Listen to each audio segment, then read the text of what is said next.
예, 오늘도 교재 보시면 중간에 반론 부분은 일단 지난번처럼 여러분들이 개인적으로 어떻게 우리가 갭에 대해서 반대하는 사람들에 대해서 반론을 펼 것인가는 참조를 하시고요. 내용 중심으로 해서 오늘 살펴볼 터인데 오늘 이 교재를 통해서 갭에 대해서는 이번 학기에는 이제 마무리를 짓습니다. 그래서 혹시라도 나는 갭에 대해서 조금 더 치밀하게 자세하게 알고 싶다 하면은 저희 교회에서 나온 책 중에 갭은 있다라고 하는 책이 정말 거의 모든 것들을 총괄해서 다 다루고 있기 때문에 한번 더 깊이 있게 공부할 수 있는 그런 개인적으로 그렇게 기회를 가지시고요. 오늘은 아주 총괄적으로 갭을 요약하는 그런 내용이기 때문에 차근차근 읽어가면서 아마 기억을 되살리시면서 아 이거 지난번에 배웠던 거구나. 또 어떤 부분은 약간 앞선 분들하고 견해가 다른 부분도 있어요. 예를 들면 지난번에 공부했던 창세기 1장 2절의 같은 문맥인 예레미야 4장 23절이 창세기 1장 2절을 설명하기보다는 재림의 문맥이라고 해석하시는 분도 있어요. 미래에 있게 될 재림의 문맥이라고 이분은 그렇게 해석하시는 것 같아요. 그러니까 거기에 관해서는 제가 이제 이 성경 교사들마다 약간의 차이가 있는 부분은 설명을 드리지만 기본적인 틀은 갭에 관한 기본적인 틀은 다 같죠. 자, 5페이지 간극이냐 아니냐에 대한 창세기 1장 1, 2절의 연구란 제목이고요. 서론에 보면 이 데이빗 리건이라고 하는 목사님은 미국서 굉장히 건전한 목사님이신데 한 3년 전인가 암으로 돌아가셨어요. 지금은 이제 살아계시지 않은 분이신데 굉장히 아주 좋은 영향력을 끼치신 분으로 알려져 있습니다. 자, 거의 40년 전 필자는 테네시주의 낙스빌에 있는 한 독립 침례교회에서 성장했다.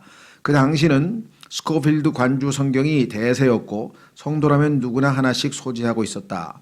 그러니까 미국에서 제일 크리스찬이면은 누구나 다 하나씩 소지할 정도로 유명한 주석, 여러분 주석 성경 아시죠? 성경에 뭐 톰슨 성경 무슨 성경 해가지고 주석을 설명을 이렇게 조금씩 달아놓은 성경이 있는데 그 중에서 1909년에 나오는 이 스코필드라고 하는 분이 쓴 것인데 형제회 출신인데 굉장히 좋은 건전한 내용이어서 거의 건전한 그리스도인이라면 이거 한 권쯤은 다 가지고 있고 이거 뭐 온 전 세계 언어로 번역이 돼서 제가 1981년도에 1981년도 8월 달에 제가 스페인 유학을 갔는데 바르셀로나에 가서 스페인 크리스천들을 만났더니 전부 다 이 스페인어로 번역이 된 이 스코필드 주석 성경을 다 쓰더라고요. 그래서 저도 그때 그걸 당연히 하나 이렇게 사서 보게 됐는데 자 그런데 어떤 교회에서는 성구를 죄송합니다. 봉독할 때 스코필드 성경의 쪽수도 같이 명시해 줄 정도로 다 가지고 있을 정도. 그때는 지금처럼 독립 침례 교회들 간에 무수한 분열과 말다툼이 생기기 전이었고 대다수가 창세기 1장 1절과 1장 2절 사이에 간극을 믿던 시절이었다. 왜냐하면 스코필드 주석 성경에서 이것을 자세하게 설명해 놨기 때문에 조금만 이 분별력이 있는 사람이면 아 이거 간극이 있어야 되는구나 하고 다 그렇게 받아들이던 시절이었는데 지금 이제 막 이거를 부인하는 사람들이 나와서 막 온통 분열이 생겼다는 것이죠.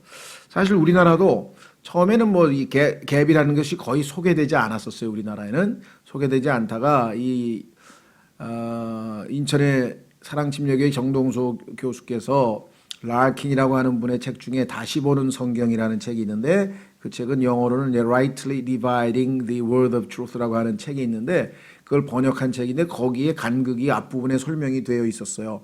그래서 이제 본인이 그거를 우리나라에는 아직 알려지지 않았지만 미국에서는 보편적으로 이것을 믿는 건전한 교회들이 많이 있습니다 하고 줄을 달아서 설명까지 해놨거든요.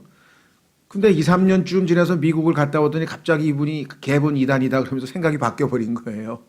그래서 우리도 당혹스럽죠. 그렇죠?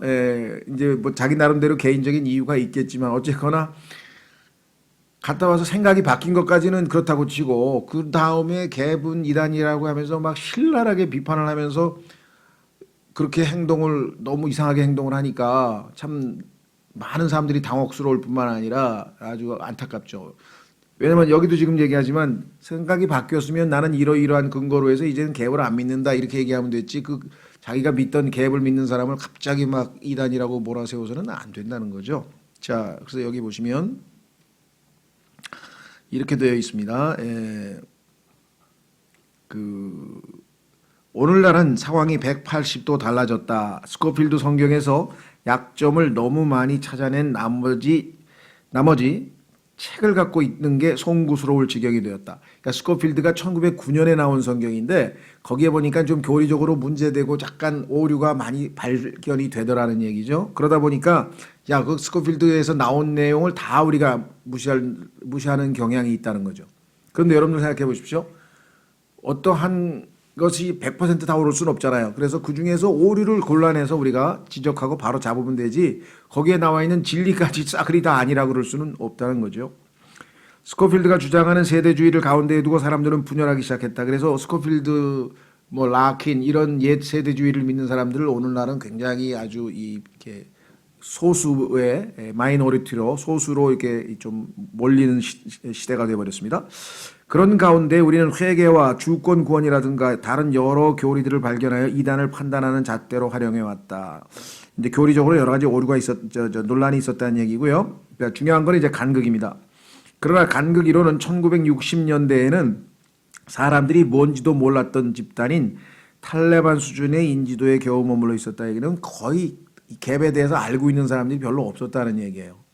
그런데 성경을 깊이 있게 공부하는 사람들에 의해서 이게 분명히 뭔가가 있다라고 하는 내용이 점점 나오기 시작하니까 논란이 이제 가중되겠죠. 자, 이 글의 목적은 성경을 진지하게 믿는 독자로 하여금 창세기 1장 1절과 1장 2절 사이의 간극에 대해 더 섬세한 관점으로 바라보길 촉구하는 것이다. 하지만 글을 진행하기에 앞서 필자가 의도하지 않은 저술 원칙을 먼저 몇 가지 밝히도록 하겠다. 이게 우리가 여러분들이 잘 알아두셔서요. 갭에 대해서는 절대로 논쟁하거나 이러지 마십시오. 형제님이 왜 안 믿는 근거가 있으시면 저도 이러이러한 근거로 믿는 근거가 있으니까 이 문제에 대해서는 서로 논쟁하거나 우리 다투지 맙시다. 이렇게 돼야 되겠죠. 여기도 이렇게 써 있잖아요. 누군가가 간극에 관련하여 필자와 다른 견해를 피력한다고 해서 이단은 아니라는 것이다. 이 주제는 성경에 직접적으로 거론이 거의 된 적은 없는 단단하고 어려운 교리이다. 재창조를 찬성하든 반대하든 양 진영은 자기 주장을 지나치게 강경하게 고집해왔다. 그러나 이 주제가 교제 중단과 분리의 사유까지 되어서는 안 된다. 그런 최후의 수단은 더 중요하고 진짜 양보 불허인 교리를 위해서 아껴두도록 하자. 이러면 구원론이 다르다든가 그러면 이제 구원을 잃어버린다고 하는 분들하고는 또 우리가 같이 하기가 어렵죠. 그렇죠? 필자의 논지를 현대 과학과 조화시키는 시도를 결코 하지 않을 것이다. 우리는 성경만 가지고 지금 간극 얘기를 하는 것이지 과학적인 이거를 갖다 대진 않는다. 참된 과학이라면 성경이 말하는 6천여 년 전의 6일 창조로 설명될 수 있으리라는 것이 필자의 믿음이다. 창세기 1장 3절서부터 첫째 날로 시작하면 약 6천년쯤 될 것이다 하고 나도 인정을 한단 말이죠. 유일신 하나님의 천상거처와 이 땅은 원창조의 파멸에도 불구하고 살아남았으며 재창조를 거쳐 존재한다는 것을 덧붙여 믿는다. 그러니까 1장 3절의 창조는 재창조다. 성경은 이 땅이 그때 너무나 처절하게 파멸된 바람에 지표면에 사실상 아무것도 남아있지 않았다고 진술한다. 창세기 1장 2절. 필자는 셋째, 타인의 말과 글을 인용하여 논리를 펴지 않을 것이다. 나는 내 스스로가 성경을 꾸준히 열심히 공부해서 내린 결론이지 다른 분의 학설이나 무슨 사상을 빌려다가 하는 게 아니다. 이 글에서는 오로지 성경만을 인용하지 타인의 생각을 의존하지 않을 것이다. 따라서 필자가 오류를 범한다면 충분히 그럴 수 있으므로 이는 하나님의 거룩한 말씀에 대해 필자가 이해를 잘못하고 있어서일 것이다. 얼마나 겸손합니까? 왜? 어떻게 한 사람이 100% 모든 걸 다 알겠어요? 최대한 하나님 말씀에 입각해서 올바르게 하지만 얼마든지 틀릴 수도 있다는 거죠. 왜? 하나님은 참되시나 사람은 모두 다 거짓말쟁이라고 성경에 써있기 때문이죠. 이 글은 고대 사람들이 재창조에 대해 어떻게 생각해 왔는지에 대한 역사 기록이 아니라 내가 하는 것은 뭐냐? 오로지 성경적인 가르침을 부지런히 찾은 조사 자료이다. 성경을 성경으로 찾아서 비교했더니 이런 결론이 나오더라. 필자는 성경에서 사용된 히브리어나 그리스어 어휘 문법을 거론하면서 논쟁하지 않을 것이다. 이를 두고 흠잡을 분도 있을 줄로 안다. 왜 원문을 참조 안 하느냐 이렇게 주장하는 사람이 있을지 모르지만 하지만 원어의 의미를 따지는 일은 영어 의미를 따지는 일만큼이나 어렵긴 마찬가지다. 이 원어라는 것이 그 원어를 100% 정확하게 가지고 있느냐, 처음에 기록된 원문을 우리가 가지고 있느냐, 그게 아닙니다. 지금 그 원문 자체는 지금 없어졌고 학자들이 편수해서 만들어낸 그 원문 종류도 여러 종류예요. 원문이 하나가 있는 게 아니에요. 헬라어 한 번도 여러 개, 히브리어도 여러 개. 그러다 보니까 자기 편의에 따라 이것저것 자기에게 맞는 것만 갖다 낀다면 이게 최종 권위가 있을 수가 없어요. 그래서 지금 현재는 성경에서 원어 성경이 존재했었으나 그 성경은 현재는 존재하고 있지 않기 때문에 원어 얘기하는 분들에게 우리가 미혹돼서는 안 된다. 필자의 논지의 모든 근거를 킹제임스 성경 영어 본문만으로 한정할 것이다. 히브리어 그리스 원어는 독자가 개인적으로 원한다면 찾아보기 바란다. 참조할 수는 있어요. 그러나 이것이 학자들이 만든 사전과 학자들이 만든 어휘집을 근거로 하는데 그 어휘집이나 사전은 성경 언어가 아닌 일반, 예를 들면 일리아드나 오디세이 같은 일반 문학, 서사시 뭐 이런 데서 사용되는 용어를 사용하기 때문에 굉장히 또 위험 요소가 많다는 거죠. 그래서 성경을 성경으로 있는 그대로 사용하는 것이 제일 안전한 방법이고 하나님께서 그렇게 하라고 고린도전서 2장 13절에 말씀하셨죠. 자, 문제의 핵심은 뭐냐? 현재 성경대로 문자적인 창조를 믿는 진영, 실제 창조가 있었다고 믿는 사람, 이를 믿지 않는다면 이거를 읽을 필요조차 없다. 창조를 믿지 않는 사람이 이거를 읽어봐야 소용없는 거고, 에서는 창세기 1장 1절에 대한 해석이 크게 세 갈래로 나뉜다. 어떻게 나뉘나 보십시오. 먼저 하나님의 명료한 말씀을 읽어본 후에 해석에 들어가도록 하자. 하나님의 명료한 말씀은 뭐냐? 창세기 1장 1절 처음에 하나님께서 하늘과 땅을 창조하시니라 딱 되어 있습니다. 한쪽에서는 이것이 6일 창조를 모두 요약하는 일종의 주제문이라고 가리킨다. 그러니까 제목이다 이거 제목. 창세기 1장 1절은 이런 일이 있었다. 그리고 그 구체적인 내용은 2절서부터다. 그러니까 1절은 마치 제목에 해당된다는 것처럼 생각하는 사람들이 있어요. 근데 그 논리대로라면 진짜 창조는 2절에서 시작이 되는데 어떻게 하나님이 처음부터 어둡고 텅 빈 지구에서부터 시작을 하느냐 창조를. 하나님은 완벽한 창조를 하신 분인데 모순이다 이거죠. 두 번째.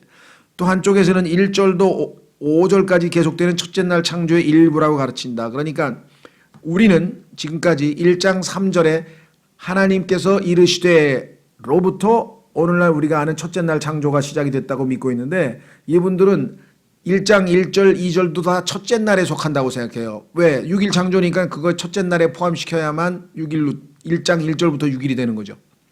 근데 문제는 뭐냐? 하늘과 땅, 빛과 어둠이 모두 첫째 날에 창조되었다는 것이다. 이제 이것이 얼마나 논리적 모순인가는 뒤에 설명하겠습니다. 세 번째, 그 반면 이 글에서는 지금 우리가 사용하는 이 글, 우리가 배우고 있는, 우리가 믿고 있는 바는 뭐냐?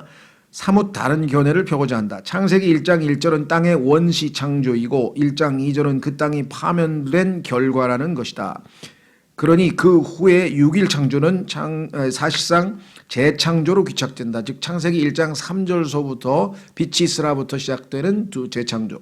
물론 그 둘째 창조가 우리가 지금 알고 있는 우주의 기원인 것은 맞다. 지금 우리가 얘기하는 우주의 기원은 1장 3절서부터죠. 빛이 있으라. 1장 1, 2절은 지난번에 우리가 살펴봤듯이 out of time이라고 했잖아요. 시간 바깥에서 일어난 일이라고 성경에 기록되어 있었죠. 자, 그럼 이 교리의 중요성. 우리가 구원이라든가 종말이라든가 성화라든가 이런 핵심적인 우리가 기독교의 교리를 구성하고 있는 것과 달리 좀 딱딱하고 어렵고 조금은 부수적인 교리라고 생각을 하지만 그러면 이 교리가 안 중요하냐? 그렇진 않다 이거죠. 그렇죠. 우리가 예를 들면 척추가 우리 몸에 있어서 제일 중요하죠. 그러나 발가락뼈가 안 중요하냐? 그럼 안 중요한 건 아니지. 발가락뼈가 없으면 잘못 걷질 못하지. 그렇죠. 그래서 그 중요성을 등한시해서는 안 된다는 거예요. 자, 앞서 언급한 내용들을 너무 강경하게 받아들일 필요는 없다. 필자는 이 교리가 분리사유, 서로 안 만난다. 그리스도인끼리 너구 나하고 교리가 다르니까 안 만난다는 분리사유가 될 정도로 중요하다고 여기지는 않는다. 저희 그 목회자 모임에서도 믿는 분들도 있고 안 믿는 분들도 있고 그래요. 교회들마다 이 간극에 대해서 입장이 다릅니다. 또 물론 몇 가지 또 다른 교회론도 좀 다르고 몇 가지 다른 게 있어요. 그래서 심지어는 베드로마저도 바울이 쓴 것 중에 어려워서 내가 잘 모르겠다. 그렇게 얘기한 내용이 베드로 후서에 나오잖아요. 근데 어떻게 사도들끼리도 서로 교리가 어려워서 그러고 있는데 어떻게 한 사람이 모든 걸 다 안다고 무조건 100% 주장합니까? 그럴 수는 없는 거죠. 핵심적인 것에서는 같아야 되지만 우리가 이렇게 차이점이 날 때에는 나중에 하나님께서 우리가 주님을 만나야 모든 것이 정확하게 드러나지 않겠습니까? 네. 자, 그래서 그러나 그렇다고 해서 이것이 전혀 중요하지 않다는 말은 아니다. 우리가 이 교리를 공부하고 깨달으려 노력해야 하는 이유가 몇 가지가 있다. 자, 왜 이 교리 공부도 필요한가? 우리도 그렇죠?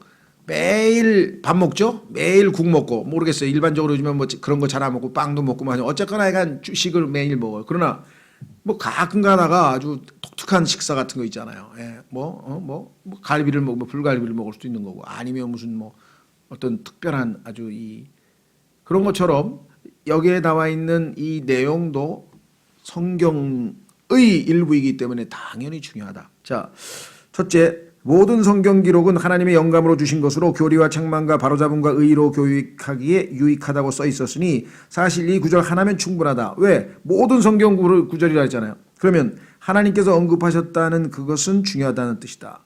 즉 성경에 나와 있는 내용은 아무리 사소한 거라도 중요하니까 하나님께서 우리에게 써놓은 거 아니냐. 물론 거기에는 디그리가 있죠. 중요도가 어떤 거는 매우 중요해서 주님께서 진실로 내가 말하노니 하고 강조한 것도 있고 그런 표현이 없는 것도 있고 이게 중요도에 있어서의 디그리는 다르겠지만 얼마든지 중요하다는 것은 인정한다. 하나님께서 이렇게 놓으셨다면 이것은 우리에게 유익이 된다는 뜻이다. 여러분은 필자의 이런 결론에 대해 어떻게 생각할지 모르겠으나 이 글은 독자들에게 하나님의 기록된 말씀을 연구한 결과물 역할만을 충실히 할 것이다. 기원 문제는 오늘날 이 시대의 사람들을 진리 아니면 오류 중 하나로 가르는 거대한 전쟁터이다. 그렇죠? 자, 우주의 기원 저절로 생겨났습니다. 진화되었습니다 하고 하나님이 창조하셨습니다. 둘 중에 하나. 그러면 인생을 살아가는 인생관이 달라지잖아요. 하나님이 우주 만물을 창조하셨다고 생각하고 사는 사람하고 하나님은 안 계시기 때문에 우주는 우연히 빅뱅에 의해서 폭발해가지고 뭐 어쩌다가 우연히 이 우주가 우연히 생겼다고 하는 사람과 아니면 영원 전부터 항상 있었다고 생각하는 사람과 하나님이 창조했다고 하는 그것으로 인해서 인생관이 완전히 달라지겠죠. 우리는 어디에서 왔는가? 우리는 어쩌다가 진과 같은 상태가 되었는가? 우주의 기원은 무엇인가? 이런 부류의 질문에는 인본주의적인 답변, 즉 인간의 이성에 의한 답변과 성경적인 답변이 존재한다. 그런 질문에 대해 어떤 관념을 갖느냐에 따라 하나님을 부인하거나 아니면 최소한 하나님을 부수적인 역할만 하시는 분으로 격하할 수도 있다. 그러므로 이 주제에 대한 성경적인 가르침이라면 어떤 것이든 중요할 수밖에 없다. 세 번째, 만약 하나님께서 예전 세상을 완전히 멸망시켜 버린 것이 사실이라면, 즉 창세기 1장 2절에 있는 것이 하나님의 심판이라고 한다면 그분께서 지금 우리에게 베푸신 은혜는 더욱 값진 것이 된다. 그렇죠? 심판받은 그 모든 것을 심판으로 끝내버릴 수도 있었는데 하나님께서 재창조를 하셔서 다시 한번 기회를 주신 거니까. 그렇다면 그분은 태초부터 사람에게는 실패 후에도 또 다른 기회를 계속해서 주셨으나 타락한 천사들에게는 그렇게 하시지 않았음이 틀림없다. 창세기에서 천사들에게는 다시 기회가 없었지만 우리는 구원받은 이후에, 구원받기 전에 죄인이었던 우리에게는 구원시키셔서 다시 한번 기회를 주셨다는 걸 생각하면 얼마나 우리가 특별한 대우를 받았는가. 자, 인간의 지식의 한계. 인간의 지식은 어떤 분야에서든 지극히 제한되어 있다.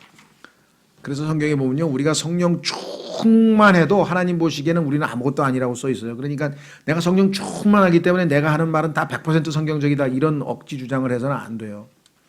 인간은 스스로 생각하기에 그렇지 않다고 반박할지 모르나 성경은 하나님께서 사람으로부터 감춰놓은 것이 있다고 분명하게 진술한다. 자, 뭐라고 되어 있냐면요, 신명기 29장 29절에 은밀한 일들은 우리 주 하나님께 속하거니와 계시된 그 일들은 영원토록 우리와 우리 자손들에게 속하나니 이것은 우리가 이 율법의 모든 말씀을 행하게 하려 하심이니라. 자, 감춰진 거는 하나님이 안 보여주신 거고 계시는 보여주신 거예요. 그러니까 우리는 보여주신 것만 알 수 있죠. 이 구절로부터 우리는 세 종류의 지식이 있다는 걸 알 수 있다. 우리 힘으로만 스스로 알아낼 수 있는 것. 이건 인간의 이성으로 유추해서 논리적으로 막 이렇게 설명하는 거 있죠. 두 번째, 하나님께서 계시해 주셨기 때문에 인간이 알 수 있는 것.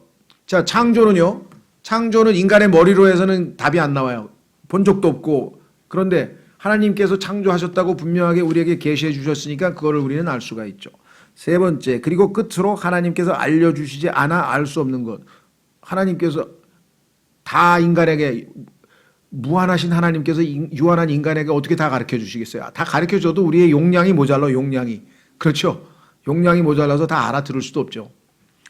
하나님께서 무언가를 인간에게 계시해 주신다면 이는 인간으로 하여금 그분께 순종하는 마음을 북돋우기 위해서이다. 즉 우리가 이 율법의 모든 말씀을 행하게 하려 하심이라고 위에 써 있잖아요. 하나님께서 뭘 알려주시면 그 말씀에 순종하기를 원하시죠. 너무나 당연하잖아요. 그 외에 인간이 스스로 발견할 수 있는 것도 있고 그럴 수 없는 것도 있는데 그게 전도서예요. 전도서에는요 하나님이 계시해 준 게 아니라 인간이 관찰해서 나름대로 관찰한 것을 기록했다 그랬죠. 전도서 기억나시죠?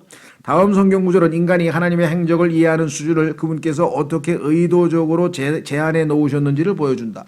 하나님께서 인간이 필요한 것만 딱 알려주시고 쓸데없는 거는 알아도 알려줘도 못 알아듣는 거 어떡하겠어요? 그렇죠? 예. 자, 그분께서 자신의 때에 모든 것을 아름답게 만드셨고 또 그들의 마음속에 세상을 정하여 주셨으므로 아무도 하나님께서 만드신 일을 처음부터 끝까지 알아낼 수 없도다.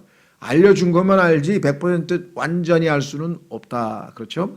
지금 인간은 뭐 뇌를 막 하고 뭐 뇌인지 요즘에 가장 트렌디한 그런 과학 분야가 뇌인지 기능에 대해서 막 뇌를 어떻게 해서 뭐 전두엽은 무슨 역할을 하고 무슨 후두엽은 무슨 역할을 하고 뭐는 해가지고 완전히 이제 인간의 뇌를 다 분석한 것 같지만요 전혀 아닙니다.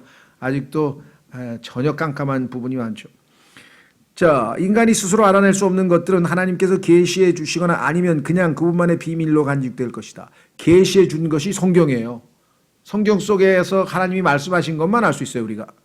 우리는 하나님께서 알려주시지 않은 정보에 대해 걱정할 필요가 없다. 계시록 10장 3, 4절에서 비밀의 영역으로 남은 7천둥에 같은 것.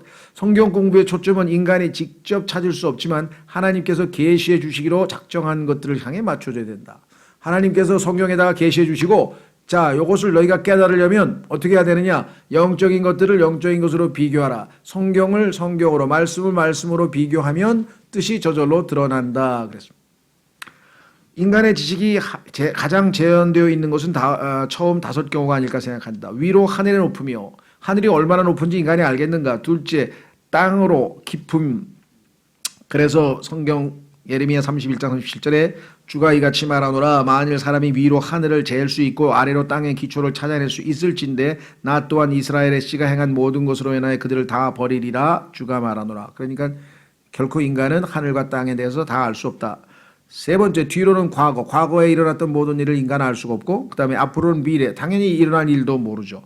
그래서 하나님께서는 자신만 그것을 알 수 있다고 이사야서 46장 9절 10절에 썼습니다. 보라요. 너희는 옛적의 이전 일들을 기억하라. 나는 하나님이요 나 외에는 다른 이가 없나니 나는 하나님이라. 그것을 다시 생각 속에 두라. 내가 처음부터 결말을 밝히 알리며 아직 이루지 아니한 일들을 옛적부터 밝히 알리고 이르기를 나의 계획이 설 터이니 내가 나의 기뻐하는 일을 모두 이루리라 하였노라. 과거 미래는 모두 하나님께 속한 것이다. 다섯 번째, 속으로는 자기 자신의 마음이다. 인간의 마음 속에 무엇이 들어있는지를 하나님은 아시나 우리는 모르죠. 그래서 어리석은 자는 명철을 기뻐하지 않으며 자기 마음을 드러내기를 기뻐하느니라. 자, 그러면 넘기셔서 인간의 지식의 한계에 대해 이렇게 먼저 고찰한 이유는 왜 이 얘기를 서론으로 꺼냈느냐. 기원에 대해서도 이와 마찬가지로 하나님께서 계시해 주신 것 외에는 도저히 알 길이 없기 때문이다. 우주의 기원에 대해서 지금 우리가 논의하고 있는데 그 기원에 대해서 성경 이외에 다른 뭐 여러 가지 자료들을 자꾸만 제시하면 더 복잡해진다는 것이에요. 하나님이 계시해 준 것만이 정확한 진실이기 때문에 그래서 하나님께서 계시해 주시는 것만 찾아보자. 과거에 대한 모든 과학 연구 결과들은 한결같이 증명할 수 없는 가정의 뿌리를 두고 있으며 특히 오늘날 적용되는 각종 자연 법칙들이 그때부터도 지금까지 변함없이 유효할 거라는 가정이 주로 사용된다. 그러니까 지금 현재 우리가 과학적 발견을 통해서 발견한 여러 법칙들이 있는데 그것이 과거 천지창조 시절에도 그대로 적용되었을 것이다 라는 가정하에 지금 우주의 기원을 추정하고 있는데 그러냐? 성경에 보니까 아니더라 이거죠. 뭔가 엄청난 변혁이 있었어요. 창세기 1장 2절에 온 우주가 뒤집어져 버린 엄청난 일이 있었는데 그런 적이 없다는 가정하에 지금 과학의 법칙을 적용하려니까 말이 되느냐. 여기도 있죠. 보세요. 그러나 그것은 만물이 예전부터 앞으로도 언제까지 변함없이 지속된다는 균일설이라는 오율이다. 이 균일설이라고 하는 창세기 1장 1절부터 지금까지 지구와 우주에는 아무런 재앙이 우주적 재앙이 있은 적이 없다라는 그게 가설이에요. 그런데 베드로후서에는 우주적 재앙이 있었다고 써 있는데 그러면 그 가설은 잘못된 가설이죠. 여기 보세요. 이르되 그분께서 오신다는 약속이 어디 있느냐. 조상들이 잠든 이래로 모든 것이 자 보세요. 창조의 시작 후에 있던 것 같이 창세기 1장 1절에 그때 상태가 지금도 그대로 지속된다. 그대로 계속되니라 하리니 그들은 이 사실 즉 하나님의 말씀으로 말미암아 하늘들이 옛적부터 있고 또 땅이 물에서 나와 물 가운데 서 있는 것을 일부러 알려하지 아니하느니라. 즉 창세기 1장 2절에 어마어마한 홍수로 우주 만물이 다 물에 덮여서 심판받았다는 사실을 인정하지 않고 하나님께서 1장 1절 창조한 대로 지금까지 한 번도 그러한 재앙이 없었다. 그래서 마지막 때에 예수님의 재림 때에 하늘과 땅을 불태운다는 그러한 재앙도 거짓말이다. 그래서 재림을 못 믿겠다 하면서 재림을 믿는 사람들을 조롱하는 자들은 어리석은 자들이라고 지금 가르치고 있는 거예요. 왜? 창세기 1장 2절에 재앙이 있었거든요. 이번에는 미래에는 물이 아니라 불로 하늘과 땅을 불태워버리시겠다는 방법만 다를 뿐 하나님의 심판이 또 있다는 것을 성경은 엄연히 이야기하고 있는데 우리는 그것을 믿는 사람들을 조롱하는 사람들이 우리 주변에 마지막 때에 가득할 것이다. 때가 마지막이 될수록 더 많은 사람들이 예수님의 재림과 하나님의 심판을 믿는 사람들을 조롱할 것이라고 성경에 예언이 되어 있어요. 그래서 여러분들이 혹시라도 조롱당하면 기뻐해야 돼. 왜? 성경대로 되어가는구나 이거. 성경대로 되어가잖아요. 그렇죠? 자, 그래서 필자는 우리가 사는 이 세상에 이전 세상이 있었음을 성경을 통해 확신한다. 그게 창세기 1장 1절 2절이죠. 1장 3절부터가 여러분과 제가 살고 있는 지금 현 세상이라 했어요. 현 세상. 자, 하지만 하나님께서 그 세상에 대해 알려주고 계시는 면모는 그야말로 미량에 불과하다. 하나님께서 이 어려운 내용을 다 알려주지는 않았어요. 하늘에 대해서 마찬가지로 우리는 그곳에 대해 더 알고 싶어 하지만 정보가 우리에게는 없다. 이는 마치 하나님께서 우리에게 다른 세상을 보는 창을 극히 짧은 순간 동안만 개방해 주는 것과 비슷한 이치다. 잠깐 열어 보여주셔서 이거구나 하고 아는 순간 갇혀버렸다. 그렇죠? 이런 거나 마찬가지예요. 보세요. 엠마오로 가던 제자들이 예수님과 함께 걷다가 그렇죠? 저녁 식사 초청을 해서 예수님께서 그 집에 가서 식사를 하면서 하늘을 향해 손을 들고 축사하시면서 그 순간 예수님이구나 하고 부활하신 예수님이라고 하는 것을 알아보는 순간 그분이 뭐예요? 사라져 버리셨잖아요. 무슨 말이야 되겠죠? 예. 그래서 이 간극에 관한 것도 하나님께서 뭔가 우리에게 잠깐 보여줄 뿐 사실만 확인시켜 줄 뿐 자세한 내용은 성경에는 기록되어 있지 않다. 그 순간 동안 우리는 하나님의 뜻에 따라 수립되어 피조물들이 잔뜩 거주하는 커다란 세상을 감지하게 된다. 엄청난 일이 있었구나. 우주에 한 번도 본 적이 없는 빛깔, 한 번도 들은 적 없는 소리, 한 번도 누린 적 없는 영광을 체험한다. 그렇죠. 창세기 1장 1절에서 하나님께서 하늘과 땅을 창조하시니라 그랬는데 그게 얼마나 장엄했으면은 하나님의 아들들과 또 누구예요? 아침의 아들이라 그랬나요? 성경에? 하나님의 아들들과 천사들이 소리를 지르고 탄성을 지르고 노래를 부르고 막 어마어마했어요. 글쎄 아마 모르겠어요. 나 안 가봤는데 그 123층 월드타워 롯데타워 그 개막 이게 뭐라 그러나 하여간 무슨 식이라 그러나 하여간 했을 거 아니에요. 막 처음에 이게 딱 이제 개소식이라 그러나 엄청나게 박수를 치고 막 오케스트라가 막 연주를 하고 아마 굉장했을 거예요. 난 안 가봤는데. 그런데 그거 하나 짓는데도 그 난리를 쳤는데 온 우주 만물을 창조해서 여러분들 보셨죠?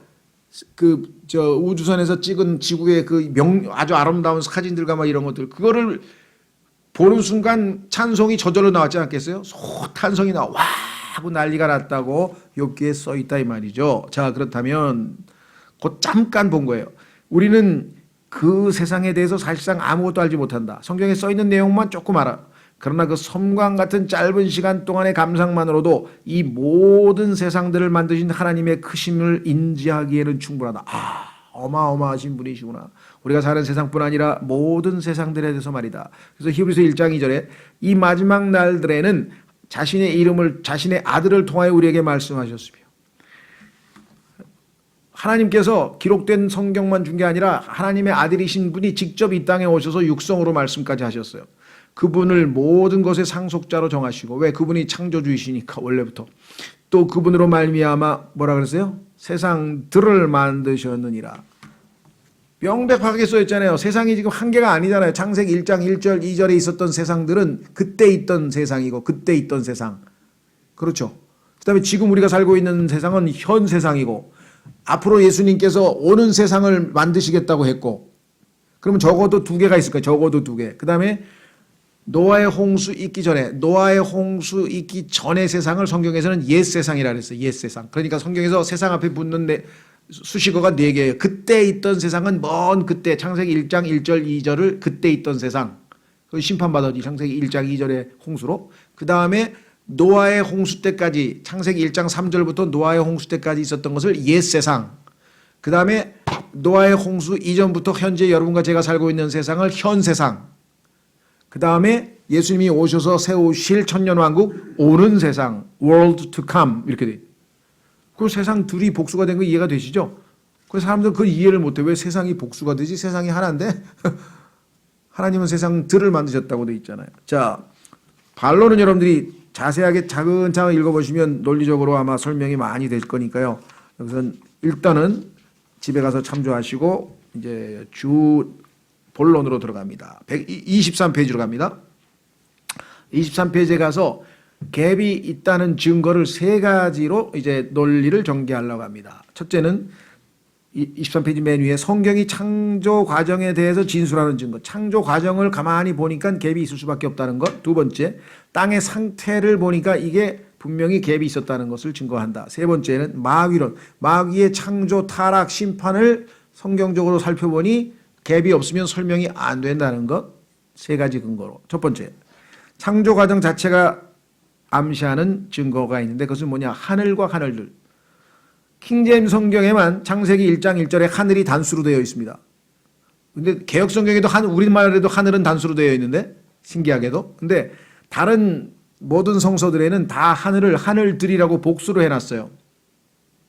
근데 킹제임스 성경은 창세기 1장 1절은 하늘, 창세기 2장 1절은 하늘들로 되어 있어요. 자, 확인해 보겠습니다. 하늘들이 될 수밖에 없는 것은 창세기 1장 6절에 이미 하늘들이 더 만들어졌잖아요. 그래서 둘째 하늘, 셋째 하늘이 창세기 1장 1절이라고 한다면 첫째 하늘, 둘째 하늘은 궁창을 통해서 만드셨기 때문에 하늘들이 복수가 될 수밖에 없죠. 자, 창세기 1장 1절에서 하나님께서 하늘과 땅을 창조하셨다고 하나님은 분명하게 진술한다. 이 하늘은 보시다시피 단수이다. 이를 받아들이냐에 따라 성경이 영어로 온전히 보존되었음을 믿는 신자와 히브리어 학구파 추종자 사이에 분리가 생긴다. 왜? 이 히브리어 단어는 문맥에 따라 하늘이 될 수도 있고 하늘들이 될 수도 있다. 자, 창세기 1장에 있는 하나님도 마찬가지야. 하나님도 될 수 있고 신들도 될 수 있어요. 신도 되고 신들도 돼요. 왜냐하면 그 단어 자체가 집합명사인 엘로힘이라고 하는 복수 형태로 돼 있어요. 이것도 마찬가지. 하늘도 샤마임이라 그러죠. 복수 형태로 돼 있어요. 그러니까 번역하는 사람에 따라서 하늘들이라고 번역할 수도 있고 하늘이라고 번역할 수도 있고 하나님이라고 번역할 수도 있고 신들이라고 번역할 수도 있어요. 신 또는 신들. 그런데 우리는 창세기 1장에서 단수로 됐죠. 그런데 유일신이 아니고 여러 신들이 있다고 믿는 사람들은 복수로 번역해 버린다고 이거를. 근데 그거는 이단이죠. 그런데 반대로 창세기 3장 5절에 보면 네가 선과 악의 지식의 나무 그거를 먹는 날에는 너희가 신과 같이 될까 함이라. 그래서 하나님이라고 번역을 해놨어요. 다른 성서들은. 근데 킹제임스 성경만 거기에서는 반대로 이 똑같은 엘로힘을 창세기 1장 1절에서는 신이라고 하나님이라고 단수로 번역했고 3장 5절에 가면 신들이라고 정확하게 번역했어요. 왜? 신들이 여럿 있었으니까. 천사들이 돌아다녔으니까. 에덴 동산에서. 그렇죠? 그러니까 얼마나 하나님의 동일한 단어를 정확한 킹제임스 성경만이 올바르게 단수일 때는 단수, 복수일 때는 복수를 번역해놨다. 자, 여기 보시면 뭐라고 돼 있나? 이 히브리어 단어는 문맥에 따라 하늘이 될 수도 있고 하늘들이 될 수도 있다. 그리고 현대에 나온 대다수의 영어 역본들은 창세기 1장 1절의 하늘을 복수로 번역했다. 하지만 성경을 믿는 관점에서 창세기 1장과 하늘들에 대한 교리를 연구해보면 이 단어는 단수여야만 유일하게 올바른 번역이 됨을 알 수 있다. 킹제임 성경만이 정확하다. 그 이유를 살펴보기에 앞서 창세기 1장 1절과 2장 1절의 차이를 생각해보자. 1장 1절에서는 하나님께서 하늘을 창조하셨다. 그러나 2장 1절로 가면 성경의 선언은 이같이 하늘들과 땅과 그것들의 모든 군대가 완성되니라 복수로 되어 있다. 땅은 2장에서도 여전히 단수이지만 1장 1절의 하늘은 2장 1절에서 하늘들이 된 것이다. 땅은 단수로 그대로 있는데 왜 하늘들은 단수가 됐다가 복수로 바뀌었을까? 하늘들이 추가로 창조됨으로써 최종적으로 하늘이 몇 개가 된 셈인가? 3개가 된 거죠.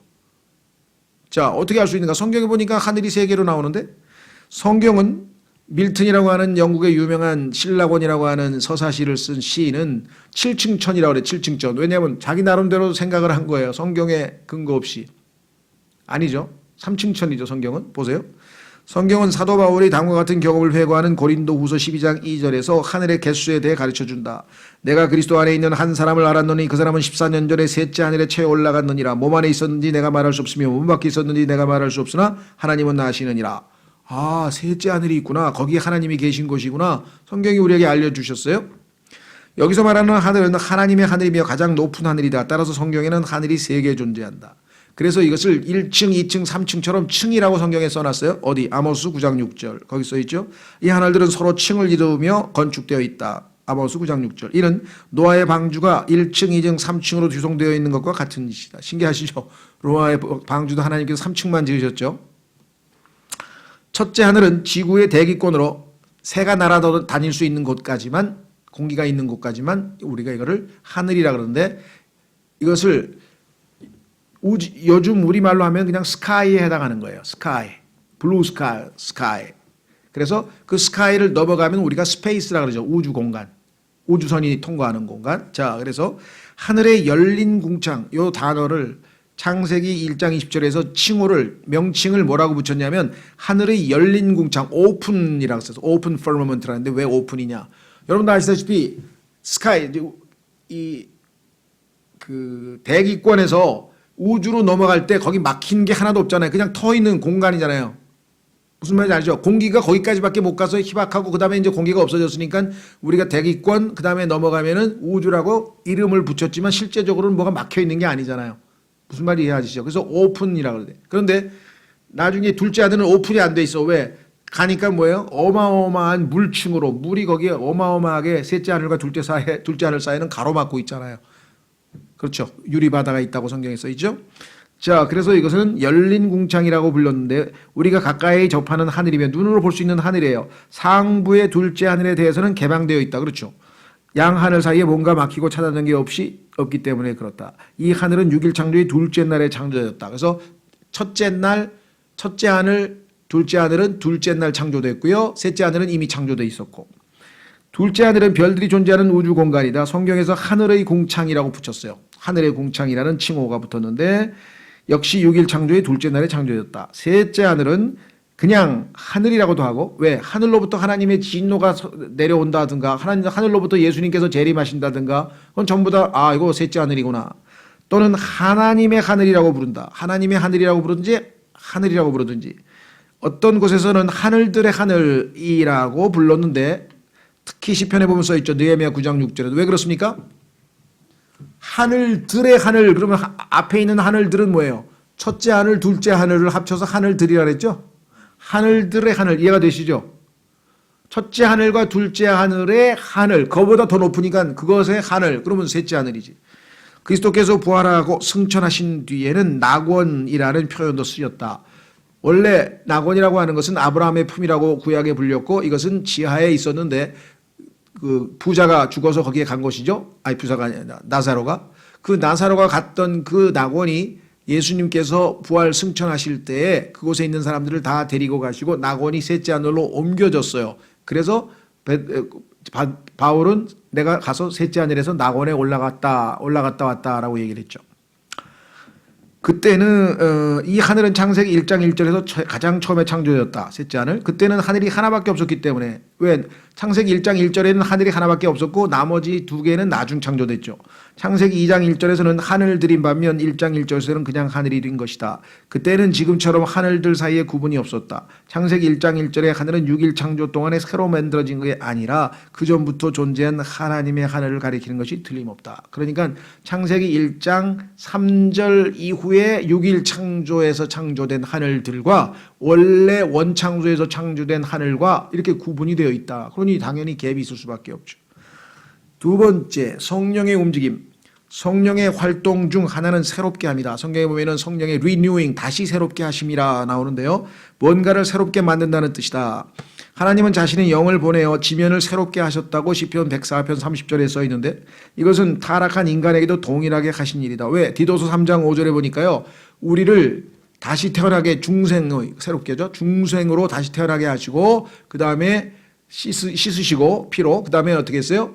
다시 새롭게 하셨다. renewing, 새롭게 하셨다는 표현이 나와요. 그게 성령께서 예수님을 믿는 순간 우리에게 행하신 성령의 역사 중에 하나가 바로 다시 새롭게 하심인데 그와 마찬가지로 창세기 1장 2절에서 파멸된 땅에 대해서도 그분은 정확하게 같은 맥락의 일을 하신 셈입니다. 그렇죠. 창세기 1장 1절의 땅이 완전히 파괴돼서 아주 텅 비어있고 황폐하게 돼서 망가진 상태에 있던 것을 다시 새롭게 하시기 위해서 성령께서 그 위에 움직이고 계셨잖아요. 이해가 되시죠?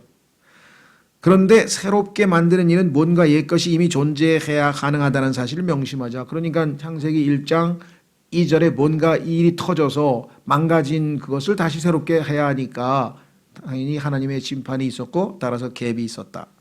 세 번째, 6일의 규칙성. 자, 하나님께서 첫째 날이다, 둘째 날이다, 셋째 날이다 해서 여섯째 날이라고 인간 창조까지 쭉 일관성 있게 나가는데 그 구조가 어떻게 되냐면요. 하나님께서 이르시되 뭐라고 설명한 다음에 첫째 날이라. 자, 보세요. 6일 창조 기록을 살펴보면 각 하루는 언제나 하나님께서 이르시되라고 시작을 해서 그 저녁과 아침이 몇째 날로 끝난다. 그러면 창세기 1장 3절서부터가 오늘날 우리가 계산하는 시간의 첫째 날이라고 하는 것이 이해가 되시죠? 왜? 다른 날은 항상 하나님께서 이르시대로 시작이 됐는데 왜 갑자기 창세기 1장 1절부터 첫째 날로 계산을 할 수밖에 아니죠. 이 규칙에 따르면 6일 창조의 첫째 날은 1장 3절에서 시작되며 1절과 2절의 사건은 그보다 전에 있었다. 그래서 이것을 우리가 욥기 22장 6절에서 out of time, 시간의 바깥에 돼. 시간은 창세기 1장 3절서부터 시작이 된 거죠. 채우라는 명령, 이게 이제 다시 채우라인데요. 사람은 창조되고 나서 땅을 채우라는 명령을 받았다. 그런데 replenish는 가장 보편적으로는 다시 채우라는 뜻이다. 왜요? re라고 하는 것은 again이라는 뜻이잖아요. re 아시죠? 우리가 보통 그 맥도날드에서 콜라 마시다가 목이 마르면 아이고 이거 리필해야 되겠구나.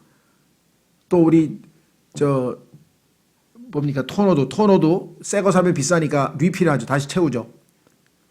왜? 처음에 다 있던 게 다 닳아서 없어졌으니까 다시 채우는 거 아니겠어요? 이해가 되시죠? 그러면 다시 채우라고 하나님께서 아담에게 명령하셨다면 뭔가 있다가 다 없어졌으니까 다시 채우라고 하지 않았겠느냐. 너무나 명백한 논리죠. 자, 그래서 그렇다 히브리어는 그냥 채우다도 되고 영어로도 일부 문맥에서는 실제로 그렇게 번역되기도 한다는 것 역시 맞는 말이다. 그런데요, 요 사람의 견해와 제임스 낙스 목사의 견해는 달라요. 제임스 낙스 목사는 리플레니시를 성경에서 다 찾아보면 항상 문맥은 뭔가 있던 게 텅 비어져서 다시 채울 때 썼다. 왜냐? 창세기 1장에도 보면요. 하나님께서 fill이란 단어도 쓰셨어요. fill. F-I-L-L. 그건 채우다잖아요. 그러면 하나님께서 의도적으로 다시 채우다 할 때는 replenish란 말을 쓰고 채우다라고 할 때에는 fill을 썼단 말이죠. 이해가 되세요? 예, 요 분은 아마 나름대로 견해가 약간 다른데 실제로 찾아보면 있던 것이 텅 비어서 다시 채울 때에는 replenish. 아무것도 없던 거를 처음으로 채울 때는 fill. 이렇게 됐단 말이에요. 하지만 이것은 의미가 헷갈리기 쉬운 곳에서는 역시 성경에 확실한 해답이 있는 법이다. 이 문제의 해답은 창세기 9장 1절에 있다. 창세기 1장 28절에서 다시 채우라는 것이 왜 정확한 번역이냐? 9장 1절에 답이 있다. 성경을 성경으로 비교해봐라. 왜? 뒷단락을 보면 그 말씀은 홍수로 인한 파멸이 끝난 후 노아와 그의 가족을 대상으로 하는 명령이며 명백하게 다시 채운다는 뜻임을 알 수 있다. 싹 다 죽었잖아요. 노아의 홍수로. 텅 비었잖아요. 지구가. 그래서 노아의 가족 8명으로부터 너희가 다시 채우라. 그래서 이 세 쌍의 노아의 아들 부부에서부터 쫙 퍼졌잖아요. 이 명령은 창세기 1장 20절의 명령과 여러 면에서 유사하며 이는 replenish의 의미도 서로 동일할 수밖에 없음을 시사한다. 자, 첫째 날의 분량상의 불균형. 이것은 뭐냐면 하나님이 논리 정해하신 분이신데 다른 날보다 첫째 날이 1절, 2절이 첫째 날에 포함된다면 너무나 균형이 안 맞아. 보세요. 만약 창세기 1장 1절, 2절이 그러니까 6일 중 첫째 날에 포함되어 있다. 그러니까 1장 1, 2절도 첫째 날에 해당된다고 가정한다면 다음 사건들도 첫째 날에 전부 일어났다는 논리가 된다. 보세요. 하나님의 하늘의 창조 1장 1절 천사, 그룹, 스랍과 같은 하늘의 영적 존재들의 창조. 왜? 1장 6절에서 1장 3절 이하의 천사들 창조에 대한 얘기가 하나도 없잖아요. 그러면 그 전에 1장 1절에 다 창조됐다는 얘기죠. 두 번째, 세 번째 땅의 창조. 네 번째 땅의 기초가 놓일 때 천사들이 노래한 거. 아까 천사들이 노래했다 그랬는데 그것도 첫째 날에 다 있었다는 얘기 아니에요? 첫째 날에 이렇게 엄청난 일이 많이 벌어졌나요? 다섯 번째, 땅 위에 물들의 창조. 그러면 하나님께서 물도 창조했네, 첫째 날? 왜? 물이 그 위에 있었으니까. 그 다음에 물들 위에 있는 하나님의 영의 움직임, 빛의 창조. 이 순서대로라면 앞에서 천사들은 암흑 천지 속에서 노래를 부렀다는 뜻이, 왜냐면 창세기 1장 1절에서 깜깜할 때 하나님이 땅을 창조했으니까 창세기 1장 1절에 땅에 창조할 때 찬송을 불렀으면 1장 3절에 빛이 창조와 비교해 볼 때 깜깜할 때 그럼 찬송했냐? 이런 조금은 비아냥이죠. 여덟 번째, 어둠에서 빛이 분리됨. 이 모든 것이 첫째 날이냐? 아무리 하나님께서 전지전능하여 어떤 방식으로나 역사하실 수 있다 하더라도 첫째 날에만 이렇게 많은 사건이 있었다는 것은 겨우 한두 가지 창조만 행해진 다른 날에 비해 일관성이 없으며 이야기 전개에 있어 불균형을 초래한다. 이것도 하나의 논리적인 근거가 되겠죠. 자, 그래서 창조 과정에서 볼 수 있는 갭의 증거는 여기까지. 두 번째 테마는 뭐냐? 땅의 상태에 대한 증거. 땅이 지금 어떤 상태에 있는가를 보니까 이것은 전적으로 뭔가 심판에 의해서 망가진 모습인데, 자, 보세요. 형태가 없음. 창세기 1장 1절에 따르면 땅은 형태가 없었다. 마치 이 모양도 되고 저 모양도 되는 아메바처럼 이렇다 할 특정한 모양을 갖추지 않았다는 뜻이다. 만약 간극이 없고 이것이 땅의 창조 직후 원시 상태를 나타내는 기술이라 사람들은 처음에 우리가 도자기를 만날 때 진흙 덩어리 아니냐. 그 진흙 덩어리 같은 상태가 창세기 1장 2절이다. 그래서 그것을 쫙 빚어가지고서 도자기가 예쁘게 나오듯이 지구가 만들어졌다. 뭐 이런 식으로 이제 둘러대는데 땅은 하나님의 피조물 중 단번에 완전히 창조되지 않은 유일한 존재가 된다. 왜? 하나님께서는 다 명령을 내려서 빛이 있으라, 생명이 있으라 다 이렇게 했는데 땅만 왜 진흙을 만들어가지고 재료에서부터 따로 만들었을까요? 처음부터 그냥 땅을 바로 안 만들고 땅을 바로 만든 게 맞겠죠. 그래서 논리적으로 옳지 않다. 간극을 배제하고 생각한다면 땅은 셋째 날이 되기까지는 완성도 되지 않았으며 하나님도 그때서야 보기 좋았다는 말씀을 해야 한다. 그래서 논리적으로 볼 때 창세기 1장 2절에 있는 것이 창조의 준비 과정이라고 억지 주장을 할 수는 없다. 그렇다면 이는 불완전한 창조가 되는 셈이다. 그러나 하나님은 자신이 무슨 일을 하면 거기에 나중에 어떤 것도 더해질 수 없다고. 처음에 만들면 하나님은 완전하게 만들지 거기다 더하고 빼고 할 수 없다고 전도서에 써 있고요. 하나님이 창조하신 것은 영원하다고 써 있죠. 자, 두 번째는 땅의 상태에 보니까 형체가 없는 것은 물론이고요. 첫 번째는. 두 번째는 보니까 거주자가 없어. 아무도 없어. 텅 비었어. 그런데 창세기 1장 2절에 땅이 비어있다고 선언한다. 하지만 하나님은 이 땅에 대해 헛되이 창조하지 않고 거주하게끔 조성했다. 누군가가 살도록 거기에 거주하도록 지었는데 목적이 아무도 거주하고 있지 않다면 하나님께서 창조한 목적이 어디로 간 거예요? 거주했다가 심판을 받았다고 해야 해석이 가능한 거란 말이죠. 그렇다. 창세기 1장의 진술은 원창조의 성격에서 어긋나 있는 것이다. 세 번째, 빛이 없음.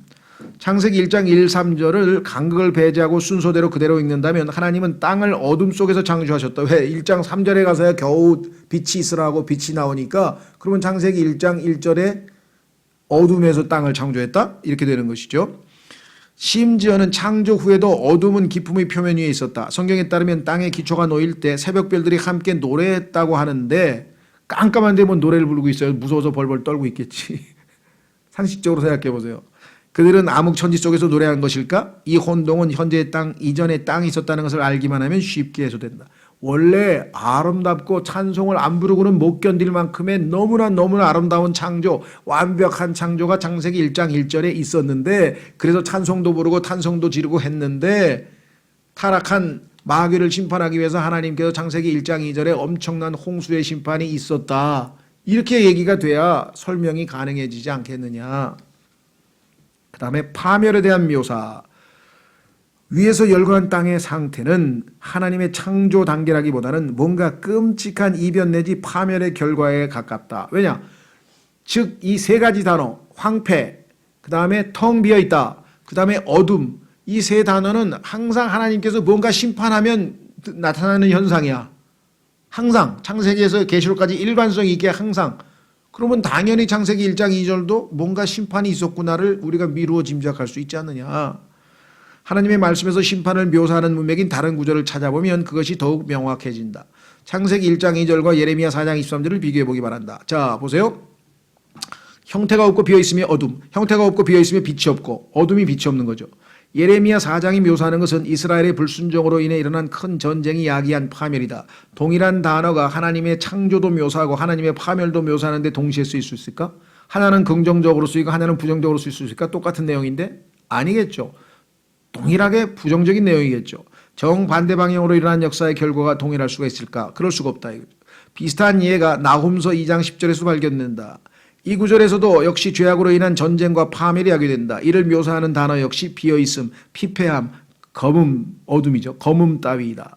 물론 예레미야 4장 23절과 나훔 1장 10절은 창세기 1장 2절의 사건을 가리키는 문맥이 아니다. 이분은 이렇게 단정적으로 했는데 예레미야 4장 23절은 창세기 1장 2절을 가리키는 문맥이 맞다라고 제임스 낙스 형제의 지난주 성경 공부에서는 그렇게 말씀을 했어요. 왜?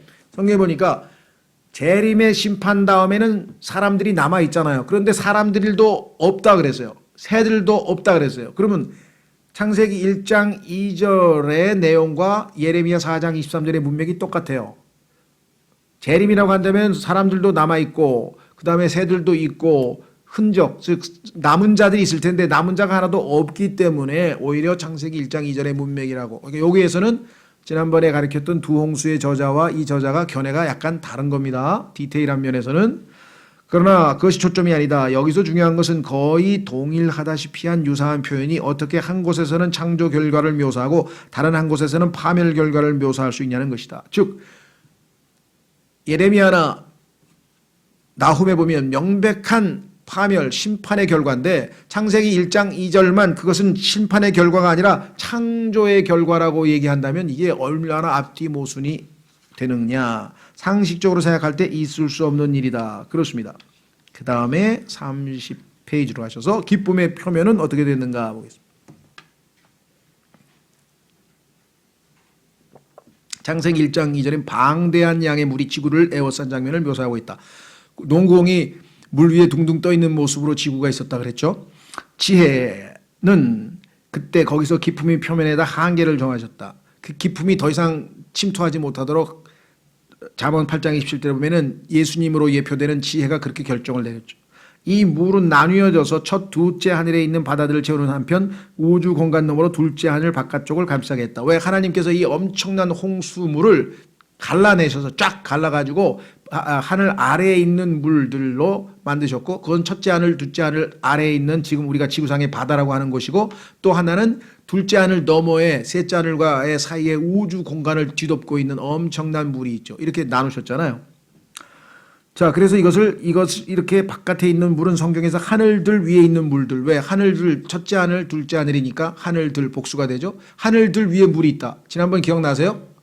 우주에 있는 허블 망원경으로 추적을 했더니 빛으로 200억 광년쯤 되는 곳에 우주를 덮고 있는 어마어마한 물층이 발견되었다. 망원경으로 실제 발견된 우리는 창세기 1장 6절에서 벌써 우주를 덮고 있는 것이 물이라는 걸 우리는 성경을 통해서 믿음으로 알았어요. 우리는 믿음으로 깨닫는다고 성경에 써 있잖아요.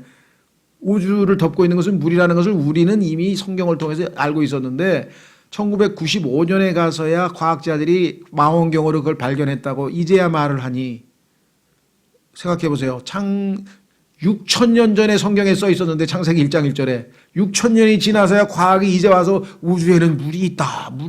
이 얘기를 이제 와서 하면 어떻게 해? 과학이 앞서가고 성경이 뒤따라갑니까? 성경이 앞서가고 과학이 뒤따라갑니까? 한번 스스로 생각해 보세요. 과학자들이 아마 성경을 알면 보세요. 성경에 보니까 나타난 것, 지금 이게 나타나 있죠? 나무, 이 눈에 보이는 것. 이 나타난 것은 눈에 보이는 것. 우리가 지금 눈에 보고 있는 이것은 나타나지 않은 것으로 만들어졌다 그랬어요. 뭐가 안 나타나? 현미경을 찾아가지고 발견해 또 파고들었더니 분자가 있고 분자 속에 원자가 있고 원자 속에 전자가 있고 전자 속에 뭐 양성자가 있고 중성자가 있고 나중에 뭐 더 들어가니까 뭐 콜크가 있고 그 콜크 뒤에 또 뭐가 있는지 어떻게 알겠어요? 지금 현미경이 수준이 그거밖에 안 되니까 모르죠. 하나님 말씀이 얼마나 정확해요? 히브리서에 지금으로부터 2000년 전에 성경에 눈에 보이는 것은 나타난 것으로 된 게 아니라고 써 있었는데 그거를 1900년에 무슨 과학자가 분자 어쩌고 얘기해가지고 노벨상까지 탔어요.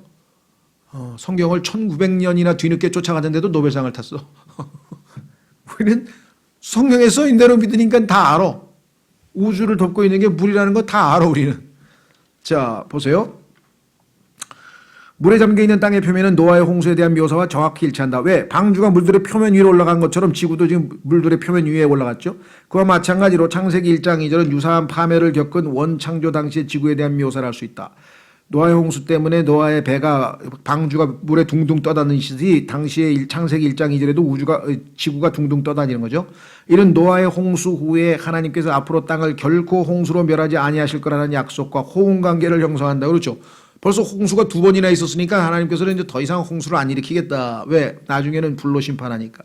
규모는 다를지언정 그분께서 땅을 물로 심판하신 적이 2번이나 있으니 앞으로 다시는 그런 일이 없을 것이라는 약속 정도는 필요하지 않겠는가. 그래야 인간이 아이고 또 홍수 나면 어떡하지 그런 걱정은 안 하지 않겠느냐. 그렇지 않다면 우리는 물난리를 겪을 때마다 이게 또 지구의 멸망의 진종은 아닌지 공포에 떨게 되었을 것이다. 쓰나미가 오든 뭐 우주에 뭐 홍수로 뒤덮여도요. 절대로 지구는 물로 멸망하지는 않아요. 왜? 하나님께서 홍수로 멸망하지는 않겠다고 했기 때문에 걱정할 필요가 없어요. 어떤 사람은 지금 홍수가 나면은 뭐 바다가 뭐 잠기고 뭐 무슨 남태평양에 있는 먼 섬이 잠기고 뭐 밤낮 그 걱정하고 있는데 홍수로 멸망당하지는 않습니다. 오히려 불이죠. 성경에 써 있죠. 미래의 그분께서는 궁극적으로 이 땅을 멸하실 것이다. 하지만 그때는 불을 사용하시어 홍수는 다시는 동원되지 않을 것이다. 그 다음에 기쁨이 없음. 자, 욥기 38장 7절에 따르면 땅의 기초들이 놓일 때 하나님의 아들들이 노래하고 기뻐 소리 질렀다고 한다. 새벽별들이 또 탄성을 질렀죠. 노래를 했죠. 그런데 창세기 1장 2절이 말하는 땅의 상태로부터 기뻐할 만한 근거가 무엇이 있단 말인가. 창세기 1장 2절의 상태를 보고 기뻐할 만한 요소가 어디 있겠느냐. 그 땅 그저 형태가 없고 비어있고 어두운 뿐이었다. 그렇다고 해서 욥기의 장면이 하나님께서 드디어 땅에 대해서 보기 좋다고 말씀하셨던 6일 창조의 셋째 날이 될 수도 없다.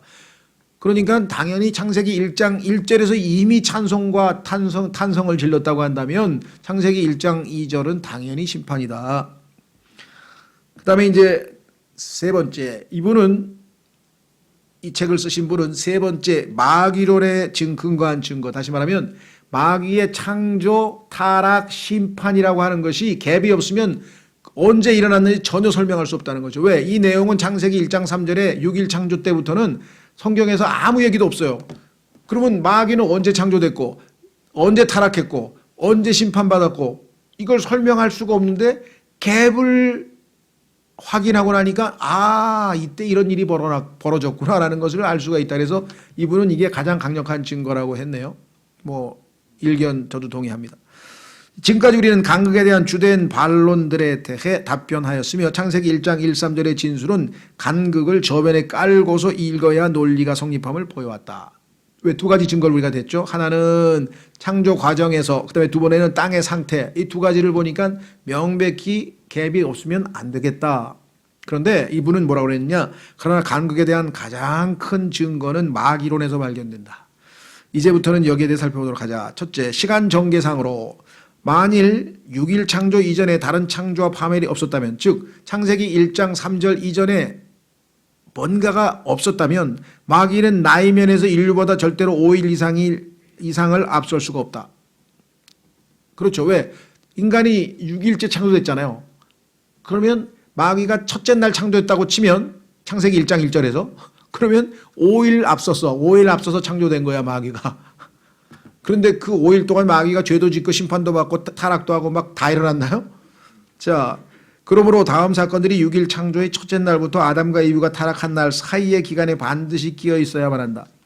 그러니까 간극이 없으면 지금부터 얘기하는 이 내용이 다 창세기 1장 1절서부터 6절 사이에 첫째 날에 다 일어났다는 얘기인데, 자 보세요. 루시퍼는 기름 부음을 받은 덮는 그룹으로서 하나님을 섬김. 그리고 창조됐다는 얘기가 나옵니다. 하늘에서 덮는 그룹으로. 성경에 보면은 그룹이 5개가 있었어요. 첫째 보면은 에스겔서에도 그렇고 계시록에도 보면은 그룹이 동서남북에 다 있죠. 하나는 사람, 하나는 송아지, 소, 하나는 사자, 하나는 독수리. 독수리는 날짐승의 대표, 사자는 야수의 대표, 소는 가축의 대표, 사람은 인간의 대표로 해서 돼 있고. 그러면 파충류와 물고기와 대표, 파충류와 물고기, 즉 물에 사는 대표, 물에 사는 동물들의 대표인 5번째 그룹 마귀는 왜 안 나타나느냐? 그 마귀가 반역을 해서 타락을 해서 심판을 받아가지고 쫓겨난 거죠. 성경에 보니까. 그래서 5번째 그룹이라는 이름은 붙어 있는데 5번째 그룹은 성경에 실제 그룹들이 나타나는 에스겔서 1장, 에스겔서 10장, 계시록 4장에 보면 없어요. 쫓겨났죠. 교만으로 인해 루시퍼가 타락함, 이사야서 14장. 사탄을 따르던 천사들도 타락함, 마태복음 25장. 마귀들이 생겨남, devils, 이거 조심하세요. 요거를 개역 성경에서는 전부 귀신들이라고 번역했는데 귀신들은 없습니다. 귀신이라고 하는 것은 죽은 사람의 혼백이 구천을 떠돌아다니면서 아직 갈 곳을 못 가고 아직도 원한에 사무쳐서 떠돌아다닌다는 얘기인데, 그런 귀신들은 성경에 없습니다. 왜? 사람의 혼은 죽으면 즉시로 하늘로 가든지 즉시로 지옥에 가든지 둘 중에 하나요. 딱 숨을 멈추는 순간, 호흡이 딱 끊어지는 순간 그 혼은 하늘로 가든지, 구원받은 혼은, 구원받지 못한 혼은 지옥으로 가든지 둘 중에 하나지 뭐 떠돌아다니고 그런 거 없어요. 그러면 뭐냐? 마귀들이에요. 이 마귀들은 뭐라고 돼 있냐면 더러운 영, 그 다음에 뭐예요? 더러운 영, 그 다음에 부정한 영이죠. 그 다음에 악한 영. 그러니까 evil spirits, unclean spirits라고 하는 영적인 존재의 마귀들, 소문자로 돼 있죠. 대문자 마귀는 하나뿐이에요. 그게 사탄이에요. 대문자 마귀의 졸개들인 마귀들이 생겨남. 그 다음에 참고로 많은 성경학자들이 타락한 천사들과 마귀들을 동일시한다. 아닙니다. 천사들하고 마귀들하고는 완전히 다른 겁니다. 마귀와 그의 천사들에 대해 영존하는 불이 예비됨. 마태복음에 보면요, 지옥이라고 하는 곳은, 영존하는 불은 하나님께서 인간을 심판하기 위해서 만든 게 아니라 마귀와 동조해서 하나님을 대적한 타락한 마귀들, 천사들을, 이자들을 보내기 위해서 만들어 놨다는 거죠. 그것도 동시에 이때 만들어지지 않았으면 성경에서 만들어졌다는 얘기가 없다는 거죠. 마귀와 그의 천사들에 대해 영존하는 불이 예비됨. 이 불은 사탄이 타락하는 바람에 그 필요성이 생김으로써 예비되었으나 사람의 타락과는 무관하게 그보다 훨씬 전에 생긴 것이어야만 한다. 이 불이 애초에 사람도 염두에 둔 것이라면 이는 마귀와 그의 천사들과 사람을 대상으로 예비되었다고 성경이 진술되어 바뀌어야 할 것이다. 성경에는 분명히 사람은 뺐어요. 사람은 없어요. 성경에 보니까 마귀와 그의 천사들을 위하여 예비해 놓은 곳이라고 하나님이 써놨어요. 다만 그 마귀가 좋다고 마귀 따라서 가고 싶은 사람을 하나님이 보내줘. 예수님을 안 믿고 나는 마귀가 있는 곳으로 가고 싶다는 사람들은 지옥에 보내주지만 하늘나라 못 가니까. 그러나 그 원래는 당연히 마귀와 마귀를 보내려고 만들어 놓은 것이지 사람을 심판하기 위해서. 왜? 하나님 머릿속에는 심판이라는 게 없었잖아요. 예수 그리스도를 통해서 모든 사람이 구원받는 것이 하나님의 뜻이라고 했으니까 예수님만 믿으면 인간은 지옥에 갈 인간은 단 하나도 없어야 되는 것이 하나님의 뜻이죠. 그러나 인간의 창조와 타락 사이의 기간은 그리 길지 않다. 자, 아담이 창조되고 셋이라는 아들이 태어나기까지 걸린 시간이 130년, 아담이 타락하고서 셋이 태어나기까지 그 사이에 가인과 아벨이 태어났고 그들이 자라 성인이 되었으며 특별히 긴 시간이 흘렀음, 서로 다른 직업을 갖게 되었고 하나님께 희생물을 드렸다. 그리고 가인은 동생 아벨을 죽였고 주의 앞을 떠나서 자기 자신만의 왕국을 세웠다. 따라서 아담 부부가 에덴의 동산에 머문 기간은 짧을 수밖에 없다. 아담과 이브가 동산에서 추방당한 것은 특별히 생명나무의 열매까지 먹고서 영원히 살지 못하게 하기 위해서였다. 죄를 지은 상태에서 만약에 생명나무를 먹어버리면 영원히 죄인이 되어버리는 거예요. 그래서 하나님께서 구속을 위해서 그들을 생명나무를 못 먹게 천사를 보내서 막았죠. 그룹을 보내서. 그들이 그 열매를 먹지 못한 것은 자명하다. 이건 자비로우심이죠. 하나님의 긍휼이죠. 영원한 죄인으로 남지 않도록. 이 역시 동산체류 기간이 짧았음을 뒷받침한다. 물론 이 모든 마귀의 역사가 그 짧은 시간 동안 일어나지 못하리라는 법은 없다. 일어날 수도 있겠죠. 얼마든지. 5일 동안에.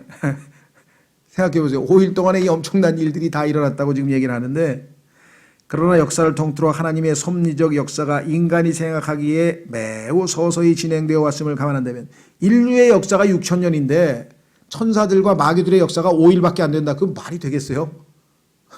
생각해 보세요, 여러분들.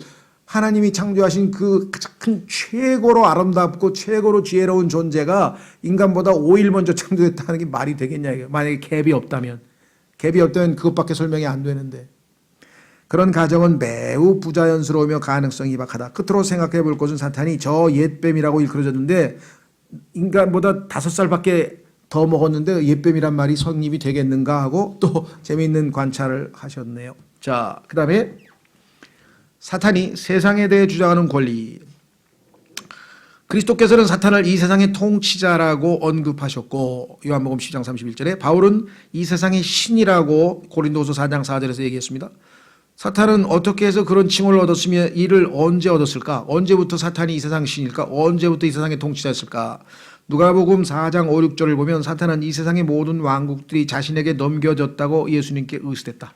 나한테 넘겨졌으니까 내가 줄 테니까 원하면 나한테 경배하라. 예수님은 이를 부인하지 않으시고 그게 왜 네 거냐 이렇게 말씀하지 않았어요. 소유권 인정을 해주셨다니까 마귀에게. 다만 지금은 너에게 하나님이 맡기셨으니까 내가 상관할 일 아니고 나중에 내가 다 뺏어오겠다. 결국은 십자가에서 예수님께서 다 뺏어오시고 결국 마지막에 다 차지하시겠죠. 그저 하나님 한 분만이 경배받으시기 합당하다고만 대답하셨다. 야, 그게 네 거냐? 내 거지? 이렇게 안 하셨어요, 예수님이. 왜? 지금은 마귀에게 넘겨가져 있으니까. 세상 왕국들이 마귀에게 죄다 넘어갔다는 주장 자체는 주님께서도 인정하셨다는 뜻이다. 그렇다면 이는 언제부터 유효했던 것일까? 인간이 타락하기 전에 사탄이 에덴의 동산에 나타나 있을 때부터 이미 그는 뱀이었고, 나중에 뱀이 된 게 아니라 그때 벌써 뱀의 모습으로 나타났죠. 이미 그는 뱀이었고 하나님의 반대편에 하나님을 대적하기 위해서 인간을 유혹하기 위해서 나타났잖아요. 사탄이 전부터 세상을 통치했다면 그는 언제부터 그 권한을 행사한 것일까? 사탄이 최초로 하나님께 반역한 장면이 기록되어 있는 이사야서 14장 12, 15절을 보면 마귀는 자기 왕좌를 하나님의 별들 위에 높이고 싶어 했으므로 내가 높이겠다. 하늘 올라가서 하나님과 비기겠다. 왕좌를 높이려면 당연히 왕좌가 먼저 있어야 된다. 자기 왕좌가 낮은 곳에 있어야 그 낮은 곳에 있는 왕좌를 위로 높이겠다고 할 거 아니겠습니까? 그렇다면 그 낮은 곳이 어디냐 이거죠. 그리고 왕자란 왕이 있는 곳, 그리고 그 왕이 다스리는 왕국을 수반한다. 사탄이 타락하기 전에 그가 다스리던 왕국은 하나님의 별들보다 아래에 있고 구름들이 있는 높은 곳보다 아래에 있었다. 그렇다면 무엇이 남는가? 땅밖에 없지 않냐. 그러니까 땅에 세상의 왕으로 이미 있던 자가 하나님과 비기겠다고 교만을 부렸죠. 사탄은 하나님께 반역하기 전에는 땅의 왕좌를 가지고 있었다. 그러니 그가 땅에 대한 권리를 무엇을 근거로 주장하는지가 설명된다. 아, 이거 내 거 아닙니까? 창세기 1장 2절 이전의 땅은 루시퍼의 통치 영역이었으며 땅을 다스리는 것이 그가 하나님으로부터 받은 임무였다. 자, 그래서 우리는 또 다른 마귀론적 근거, 갭의 필요성을 확인해 봤다. 그 다음에 사탄의 최초 특성. 성경에 보니까 in the beginning, 창세기 1장 1절에 in the beginning, 처음이잖아요. 근데 마귀는 처음부터 뭐라고 돼 있어요? 마귀는 처음부터 거짓말장이래. 어떻게 된 거예요? 살인자래. 처음부터 살인자.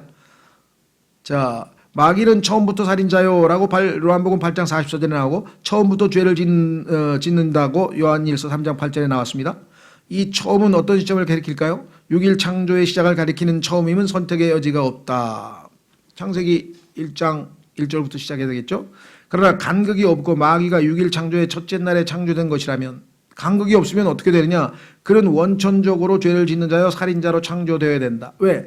마귀의 타락에 대한 설명이 하나도 없고 마귀가 심판받은 얘기가 전혀 없다면 그러면 아예 처음부터 하나님께서 마귀를 죄인으로, 그러니까 타락해서 마귀가 된 게 아니라 루시퍼가 타락해서 사탄이 된 게 아니라 아예 처음부터 죄성이 있는 존재로 창조하셨다는 얘기냐? 그건 아니죠. 따라서 이는 성경적으로 모순이어 있을 수 없는 설정이다. 그 이유는 다음과 같다. 첫째, 그렇다면 하나님이 죄의 창시자란 말이 된다. 하나님이 죄를 창조하셨나요? 아니죠. 마귀는요, 원래는 루시퍼는 완벽하게 지혜롭고 완벽하게 아름답고 하나님이 창조한 것 중에서 최고의 걸작품이라고 성경에 나와 있어요.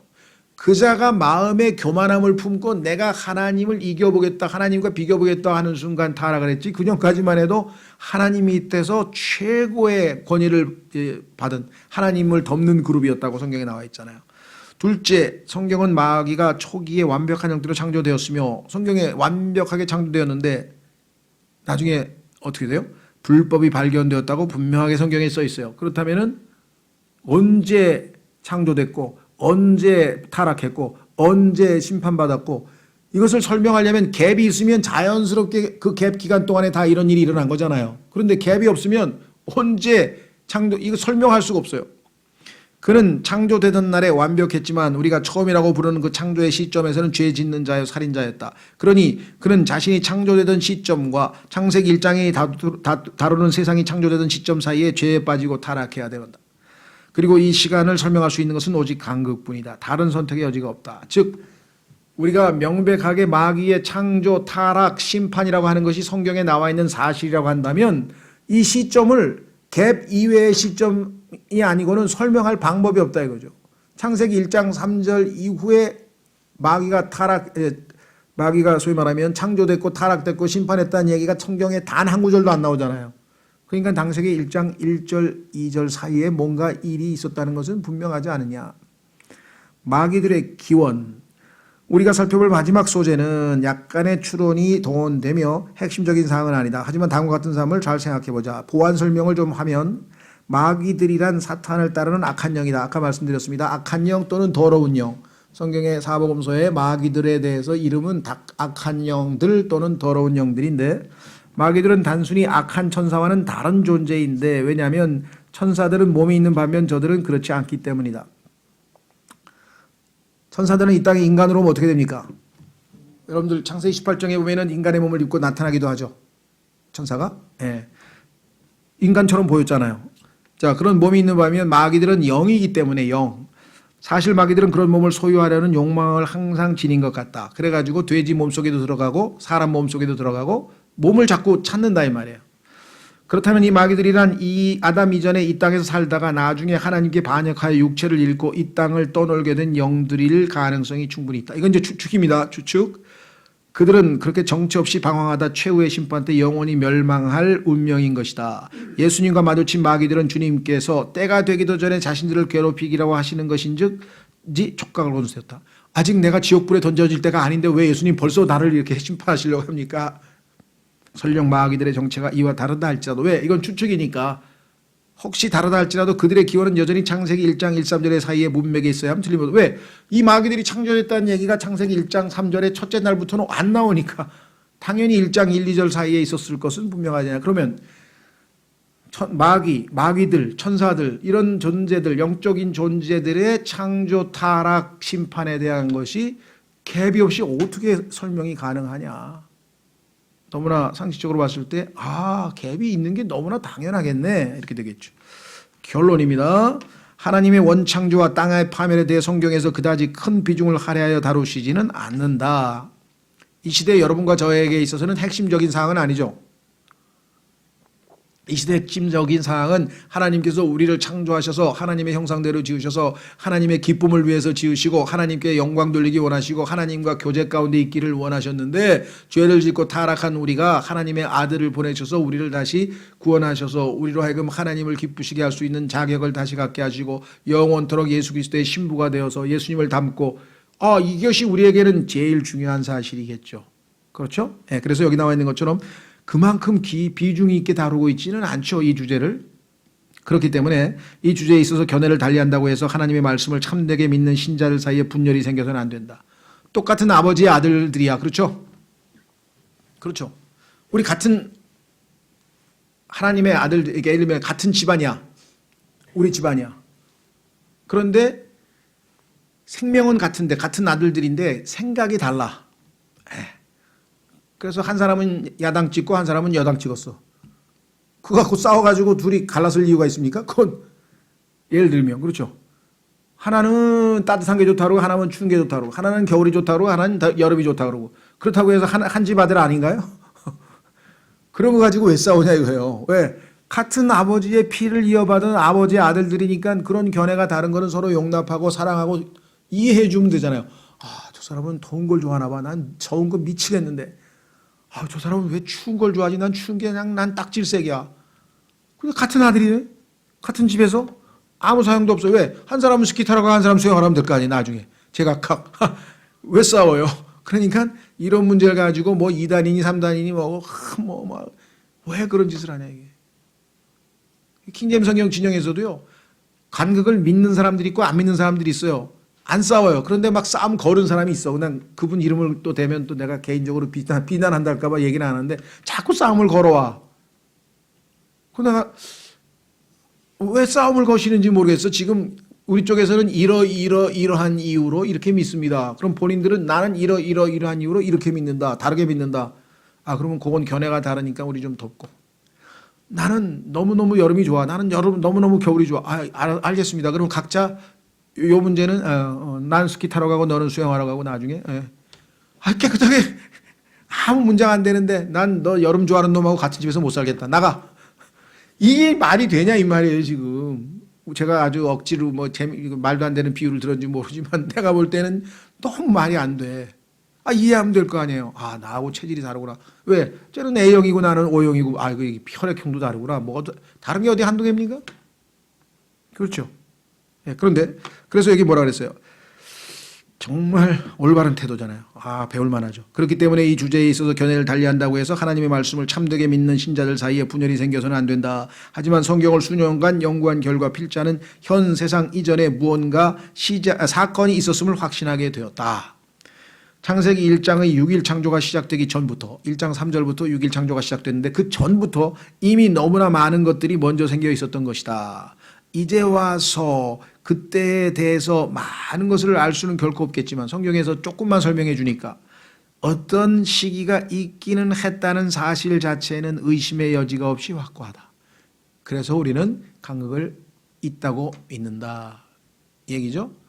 여러분도 반론을 한번 읽어보시면서 나중에 이렇게 생각하는구나 이 사람들이. 근데 우리는 이렇게 반론을 성경적으로 제시할 수 있겠구나. 그래서 충분히 자기 방어를 하되 논쟁을 해서 내가 이 사람을 설득시켜서 어떻게 그럴 생각은 하지 마세요. 절대로 되지도 않고 본인이 우리 책을 읽다가 이게 맞네 하고 바꾼 사람이 있어요.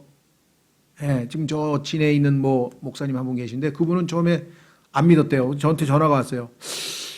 간극에 대해서 제가 아무것도 모르는데 좀 공부를 해보고 싶은데 자료 좀 주십시오. 제가 이만큼 보냈어요. 그랬더니 6개월 후에 간극이 있어야 되겠는데요. 이러고 자기가 바뀌었어. 반대도 있어. 또 반대. 간극을 믿는다고 했다가 나중에 아무래도 간극 아닌 것 같아요. 또 간극 아니라고 간 사람도 또 있어. 그러니까 이거를 이런 사람도 있고 저런 사람도 있고 그런데 왜 싸우냐 이거죠. 다만 성경에 대해서 자기가 믿고 있는 바를 확실하게 입장을 정리하는 건 필요하죠. 나는 이러이러한 이유 때문에 믿는다. 자, 그래서 마지막 이게 이제 어떤 의미에서는 여러분과 저에게는 더 중요할 수도 있어요. 왜? 영적인 적용이에요. 갭이 있으면은요, 우리의 구원에 대해서 창세기 1장 2절에부터 하나님께서 구원의 계획을 여기다가 다 숨겨놨어. 이 이야기를 워치만 리라고 하는 분도 자세하게 설명해요. 왜 이것이 우리의 구원의 예표인가? 창세기 1장 2절의 사건과 3장. 창세기 1장 2절 3절이 우리의 옛 어둠의 왕국에, 우리가 어둠의 왕국에 있었다고 성경에 써 있잖아요. 그러다가 하나님의 아들의 왕국으로 옮겼다 그랬잖아요. 구원받고. 그 빛의 왕국 아니에요. 그렇죠? 그러니까 창세기 1장 2절 3절은 우리의 구원받기 전의 모습이 2절, 구원받은 이후의 모습이 3절. 그 다음에 나머지 모든 부분은 우리의 영적 성장에 관한 것. 그래서 창세기 1장을요, 우리의 구원과 영적 성장에 대해서 쫙 설명해서 제일 높은 수준으로 생명이 점점 더 고급 생명이 나오잖아요. 나중에 식물의 생명이 나왔다가 동물의 생명이 나왔다가 나중에 인간 생명이 나와 하나님의 형상대로 지음받은 인간 생명이 나와서 하나님의 형상이신 예수님과 우리가 같은 급으로 만들어졌잖아요. 그래서 우리의 영적인 과정을 창세기 1장에서 쫙 풀어낼 수 있어요. 자, 보세요. 간극을 믿음으로써 성경을 영적으로 적용할 수 있는 여지는 매우 풍부하다. 이를 열거하면서 글을 맺는다. 요거에 대해서 좀 더 관심 있는 분들은 제가 책 이름을 잊어버렸어요. 그리고 그 책을 여러분들에게 소개하려고 아무리 뒤져서 찾았는데 누군가를 줘버린 것 같아요. 하여간 제가 책 주는 좋은 버릇인지 나쁜 버릇인지 모르겠는데 여태껏 내가 30년 동안 하도 책을 다 줘버려가지고 필요하다는 사람은 그냥 책을 바로바로 줘버렸어요. 내가 나중에 살 수 있을 것 같아서. 근데 보니까 못 사놓은 책이 많더라고. 그래서 심심하면 내가 라영석 형제님이나 이우진 목사한테 전화해가지고 형제한테 전화해서 야, 무슨 책 좀 언제 좀 가져가 와봐. 나 책이 없네. 요즘에도 자주 그래서 참 미안하긴 한데 그래도 하여간 제 마음에는 우선 필요로 하는 사람들에게 좀 읽히고 주려고 그런 마음이 있어서 그런 것 같아요. 어쨌거나 37페이지에 자 창조 하늘과 땅이 하나님의 창조로 말미암아 존재하기 시작한 것처럼 사람도 하나님께서 흙으로 형태를 조성하고 코에다 생명의 호흡을 불어넣으심으로써 존재하기 시작했다. 명백한 사실이죠. 창세기 1장 1절과 인간의 창조가 딱 매치됩니다.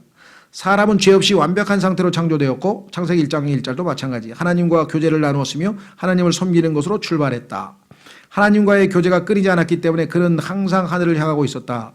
그렇죠. 항상. 그래서 골로새서에서도 구원받은 사람들아 너희는 뭐라 그랬어요? 너희 마음이 항상 어디에 가 있으라고요? 너희의 애착이 땅에 있는 것을 두지 말고 하늘에 있는 것에 애착을 두라. 그냥 아담은 타락하기 전에는 항상 그런 라이프 스타일이었어요. 마음이 하늘에 가 있어. 왜? 출신이 하늘이니까. 자, 그래서 하나님께서 하늘과 땅의 순서로 창조를 명령하셨지 땅과 하늘이 아니듯이 우리의 고향은 하늘이라 이 말이죠. 그의 주변 여건은 이보다 더 좋을 수 없었다. 창세기 1장 1절에 너무나 아름다워서 막 천사들이 찬송을 부르듯이 에덴 동산이 타락하기 이전에는 정말 너무너무 아름다웠다 이 말이죠. 여러분들이 천년왕국에 가서 보면 알 거예요. 지금은 뭐 머릿속으로 뭐 상상이 되겠어요? 그렇죠. 예. 거기 막 보석 이름들이 쫙 깔려 있고 강들이 4개가 있고 에덴에 있던 동산 한번 생각해 보세요. 자, 에덴의 동산이 그의 관할이었고 그에게는 합당한 협력자가 있었다. 이브를 창조해 주셨죠. 하나님께서 매일 그의 상태를 점검도 하셨다. 교제했잖아요. 슬슬 걸어다니면서 하나님의 음성과 교제를 했다고 써 있죠. 이 순간이 얼마나 환상적이었을까. 여러분 성경에 보면요. 성경에 보면은 예수 그리스도께서 타이틀, 예수님의 칭호, 예수님의 이름과 칭호가 한 100여 개 되는데 성경에 그 중에 하나가 The Voice of the Lord, 주의 음성이에요. 때로는 주의 팔이라고도 하고 예수님은 주의 팔, 주의 음성. 그런데 주의 음성이 창세기 3장에 보면 슬슬 에덴의 동산에서 산책 중이셨어요. 근데 아담이 이브가 그분을 보더니 후다닥 하고 놀라가지고 가서 숨어버렸어요. 얼마나 비극이에요. 그전에는 뭐예요? 아이고 예수님 오셨어요. 주님의 음성, 예수님의 이름이 주의 음성이니까 오셨어요 하고 찬송을 하면 만나서 교제를 했는데 사귐의 사이에서 졸지에 두려워하는, 왜? 죄를 지었으니까. 그래서 숨어버렸다고 창세기에 나오잖아요. 인간의 비극은 사랑하는 분으로부터 두려움으로 숨어버리는 거예요. 애도 마찬가지죠. 아빠 하고 막 아버지가 퇴근하면 막 조르륵 달려와가지고 안겨야 되는데 요놈이 살살 눈치 보면서 방으로 들어가더니 문을 딱 닫고 숨어버리는 거야. 왜 그랬을까요? 뭔 짓을 저질렀죠. 죄를 지었어. 아버지가 하지 말라는 뭔가 일을 저질렀어. 그래가지고 지금 아빠하고 달려오지 못하고 싹 숨어가지고 몰래 있는 거하고 똑같은 일이 창세기 3장에 벌어진 거예요. 인간과 하나님 사이에. 그래서 그것을 예수님이 대신 죄값을 치르고 다시 하나님과 우리를 화해시키러 오셨다고 성경에 써 있잖아요. 화목제물로 오셨다고. 그래서 고린도전서 1장에 보면 단순히 우리를 구원하셔서 하늘나라 보내는 게 아니라 아들과 사귀게 하려고 교제케 하려는 것이 하나님 아버지의 뜻이라고 성경에 써 있잖아요. 왜? 창세기 3장에서 예수님과 함께 산책하면서 교제하던 자가 두려워서 숨어가지고 가버리니까 다시 그 아들과 사귀게 하려고 우리를 구원하셨다고 성경에 써 있는 거예요. 사귐. 이번 여름 수련회나 약간 사귐의 영성이라는 제목으로 좀 하려고 그래요. 그분이 내 안에, 내가 그분 안에 라는 제목으로 이번 여름 수련회 하려고 준비 중인데 하여간 어쨌거나 여기 나와 있는 것 보세요. 뭐라고 돼 있나? 죄와 파멸 38페이지. 자, 이제 다 왔습니다. 38, 39페이지. 그런데 창세기 1장 2절이 심판의 결과로밖에 달리 설명할 수 없는 파멸의 장면을 묘사하듯이 사람도 금지된 열매를 먹는 바람에 하나님과 높은 권세를 누리던 자리에서 쫓겨나고 말았다. 그래서 화염검을 쳐서 하나님이 못 오게 했죠. 그의 상태는 당시의 땅의 상태와 영적으로 일치한다. 창세기 1장 2절과 타락한 아담의 영적 상태와 얼마나 정확하게 일치하느냐. 그의 삶은 형태가 없다. 그렇죠. 뭐 이제 죄를 지어가지고 막 죄책감이 휘젓고 그냥 하나님에 대한 두려움과 공포가 있고 사는 목적과 방향을 상실했다. 에덴의 동산에는 짐승이 없었지만요. 나가니까 막 밤에 막 야수의 울부짖는 우웅 하는 소리가 들리고 막 얼마나 겁났겠어요. 예? 그래서 오죽하면은 헌팅, 마이티맨, 마이티 헌터, 아주 사냥 잘하는 사람을 뽑아가지고 그 사람이 영웅이 됐겠어요. 왜? 짐승들로부터 사람을 지켜줬으니까. 창세기 9장에 님롯 아세요? 예. 자, 그래서 어떤 일이 벌어졌느냐. 사는 목적과 방향을 상실했다. 어디로 가는지 몰라. 방랑자가 됐어. 인간들이 그 좋아하는 방랑자요 방랑자요 하면서 막 기타를 치면서 그냥 인간의 아담의 후손임을 막 스스로 폭로하고 있는 노래가 있잖아요. 그죠? 그 노래 왜 이렇게 인기예요? 방랑자라 그러는데 이게 나쁜 건데 그게 좋은가 봐. 자, 사는 목적과 방향을 상실했다. 정처 없이 떠돌면서 존재하지 않는 목표를 향해 헛걸음을 할 뿐이다.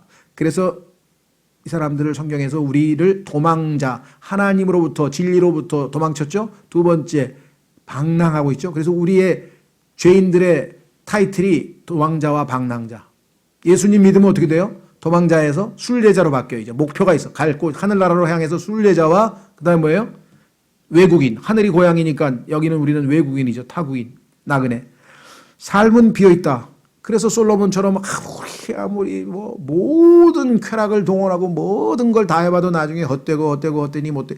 허무하고 헛될 뿐이다. 참 생명을 주시는 분이 마음에 계시지 않는다. 왜? 영이 죽어가지고 성령으로 충만해야 충족감을 느끼고 기쁘다 만족스럽다 해야 되는데 영이 죽은 상태이니 이거 어떻게 하겠어요? 이는 바로 하나님의 영으로부터 비롯된 생명이다. 세 번째, 그의 삶은 빛이 없다. 그래서 그냥 온갖 죄들이 어둠 속에서 벌어지는 거예요. 그렇죠? 왜 다 술집이고 뭐고 가면야 어두컴컴하게 조명을 합니까? 죄 지으라고. 밝으면 죄 짓겠어요? 하기야 요즘에 뭐 밝아도 죄를 짓지만 대낮에도 죄를 짓지만 원칙적으로 어둠은 죄를 짓는 장소죠. 그의 삶은 빛이 없다. 하나님이 없는 사람은 암흑 속에서 사는 것이다. 그의 마음은 이 세상의 신에 의해 철저히 가려져서 블라인디드. 그래서 빛 대신 예수님을 못 봐. 복음을 들어도 뭔 소리인지 몰라. 왜? 지금 가려졌어. 고린도후서 4장 4절에 써있죠. 심지어는 골로새서는 뭐래요? 우리가 어둠의 왕국에 있었다 그랬잖아요. 나중에 구원받아서 하나님의 아들의 왕국으로 옮겨졌다고 성경에 써있잖아요. 삶은 기초가 없다. 그렇습니다. 이리 흔들 저리 흔들. 하나님의 진리 위에서 굳건히 서는 대신 위에서 쏟아지는 물의 홍수 속에 잠기고 만다. 농구공이 물속에서 뒹굴뒹굴 움직이죠. 술 취한 듯이 뭐 이리 갔다 저리 갔다 하잖아요. 물이 왜? 파도가 치니까 마찬가지. 재창조. 보세요. 사람은 단순한 개선만으로는 회복될 수 없다. 하나님은 우리를 고치려고 하는 게 아니에요. 우리를 옛사람을 죽여버리고 새 창조를 한 거예요. 새로운 창조가 있어야만 한다. 그는 구원받은 모습 그리스도 예수님 안에서 선한 행위를 하도록 창조되었다고 에베소서 2장 10절에 써 있어요. 재창조된 거예요. 우리도. 창세기 1장 3절이 재창조이듯이. 그런데도 재창조 이론을 안 믿는 사람들이 있다는 게 너무 이상한 것 같아요. 창세기 1장에서 얼마나 풍성하게 하나님께서 우리와 우리의 모습을 보여줍니까? 그 다음에 그는 새로운 피조물, 새로 창조됐으니까 옛 것들은 다 지나가고 모든 것들이 새로워진다. 원창조 당시에 땅이 그렇게 된 것처럼 구원받은 사람의 옛 생활은 지워져 없어진다. 그렇죠. 옛날 땅은 다 없어지고 이제 새 땅이 그 창세기 1장 3절서부터 이제 6절 사이에서 창조되죠. 그분께서는 사람의 이런 재창조 시점을 진짜 시작으로 강조하신다. 그렇습니다. 그래서 새로운 시작이 되어 출발을 됩니다. 사람이 새로운 피조물이 될 때 내부에서는 어떤 일이 날까? 성령이 사람의 마음속 깊은 물들의 표면 위를 움직인다. 성령이 움직임으로써 사람은 자신이 죄라고 하는 찔림을 받고 성령께서 창세기 1장 2절에 물 위에 수면 위에 움직이셨듯이 우리의 마음에 들어와서 움직이시면서 우리의 죄를 밝히 보여주고 계십니다. 여기저기 비추고 계세요. 그래서 성령님으로 말미암아 우리가 죄인인 걸 깨닫잖아요. 찔림이 오고. 그래서 예수님께서 성령이 오시면 너희가 뭐예요?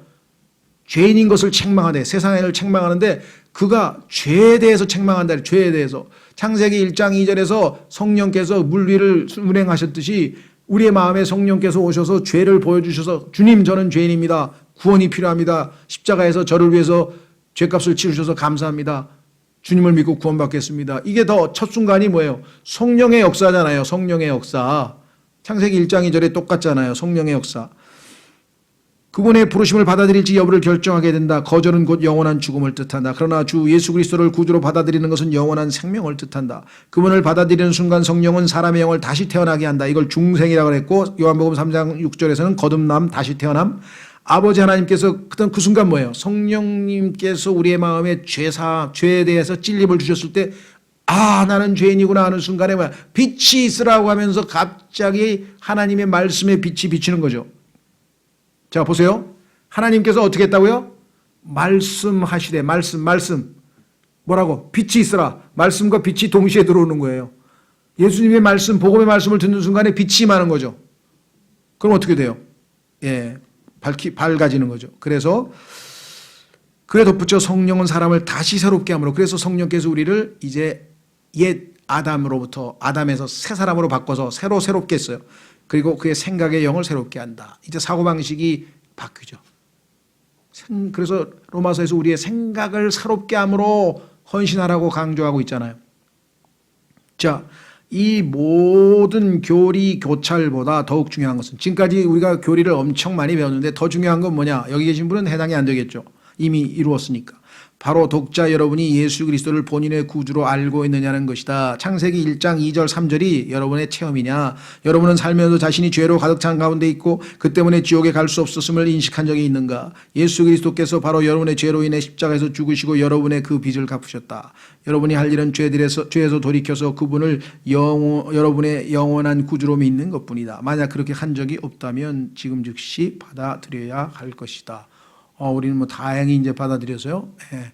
그래서 이제 빛 가운데 있고 드디어 이제 우리 안에 이제 생명이, 그래서 창세기 1장에 나오는 그 나머지 내용은요, 또 영적인 우리의 성장과 밀접한 영적인 예표로 작용할 수가 있습니다. 이것만 봐도 갭이 없으면 설명이 안 돼. 창세기 1장 2절 3절은 우리의 구원을 지금 보여주고 있잖아요. 그런데 갭이 없다 그러면 어떻게 해?